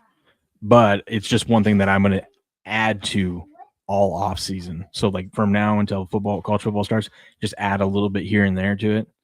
And I'm treating it like it's a savings account. There you go. Don't hate it, sir. Do you want a plus 300? Always. The Orlando Magic to not make the playoffs. I don't hate that either. They're currently in the play-in right now. Yep. And they just can't seem to get healthy. And y'all, if you bet them to make the playoffs, they have to win that playing game. The playing game does not count as making the playoffs. Yeah, see, they're currently the 7 seed right now. But, like, Miami's only a half a game behind them. Hornets are, like, 3 games behind them. But still, plus 300? Mm-hmm. Crazier things have happened. Better than a jab knife with a sharp stick. What else do I got for you guys? I didn't get good odds on it, but like I'm just looking at this Houston team, and I got about plus 150 that they make the Final Four. They're gonna run through there. They'll be a 1 seed. They're gonna run through their thing. I got plus 1,200 that they win the championship. Yeah, I don't hate that one either. Math guy gonna take all the bets against the Magic and the Suns, all of them. Atta baby. That's right. That's right. I'm gonna have to wrap this thing up, sir. I got some stuff I got to get done. Got one more for you. One more. Lay it on me. Free one. It's free money. It's at 55 cents. So what is that like?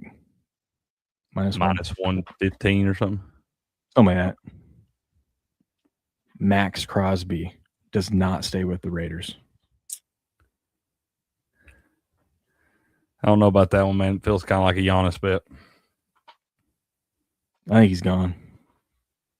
He wants to be gone, but they're Kubiak and they're all saying they want him to hang out and shit. But we'll have to see what they do. I don't know. Well, they're talking about trading Max Crosby for George Pickens. If I was the Dallas Cowboys, I would trade George Pickens for Max Crosby today. That's what I'm saying. That came out yesterday. I would trade that today. And like I said, I think George Pickens is an incredible talent, but I think he's a head case. 100%. So, yeah, give me Max Crosby all day long. Real quick. I also took at plus 900 Kansas City to win the AFC next year, and I took at plus 1,400 Cincinnati Bengals to win the AFC next year. I don't hate either one of those. As long as the respective quarterbacks stay healthy, obviously. Yeah, it's just at those odds. I'm like, let's roll the dice. It's as good as odds. Well, maybe not the Bengals, but the Chiefs, that's for sure is the best odds you've got going into the season for the last 5 years. Yeah. They're usually about half that. Crosby stated recently that the media has been blowing up his situation. That's what he wants you to think.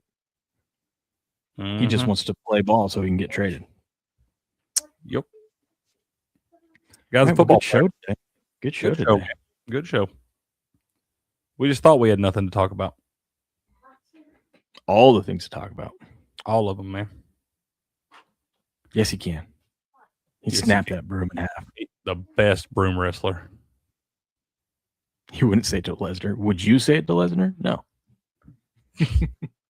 All right, buddy. Well, I'll see you Sunday. Yes, sir. Yes, sir. Well, you want to start at 8 or what? 8. Yeah. 8 on Sunday. We'll be here. I've no guarantees. I might be live later this afternoon. Probably taking all of tomorrow off since it's Valentine's Day. So it's a good idea. Might be. I do need to get premium hours in, so I might do something this afternoon. I don't know. We'll see. But if not, we'll see you bright and early Sunday morning. Wise Guy Roundtable. Bringing in Jamie. International edition. That's right. You guys have a good rest of your Feel Good Friday. We'll be back on Sunday morning. But until then, good luck, good gambling, and game on.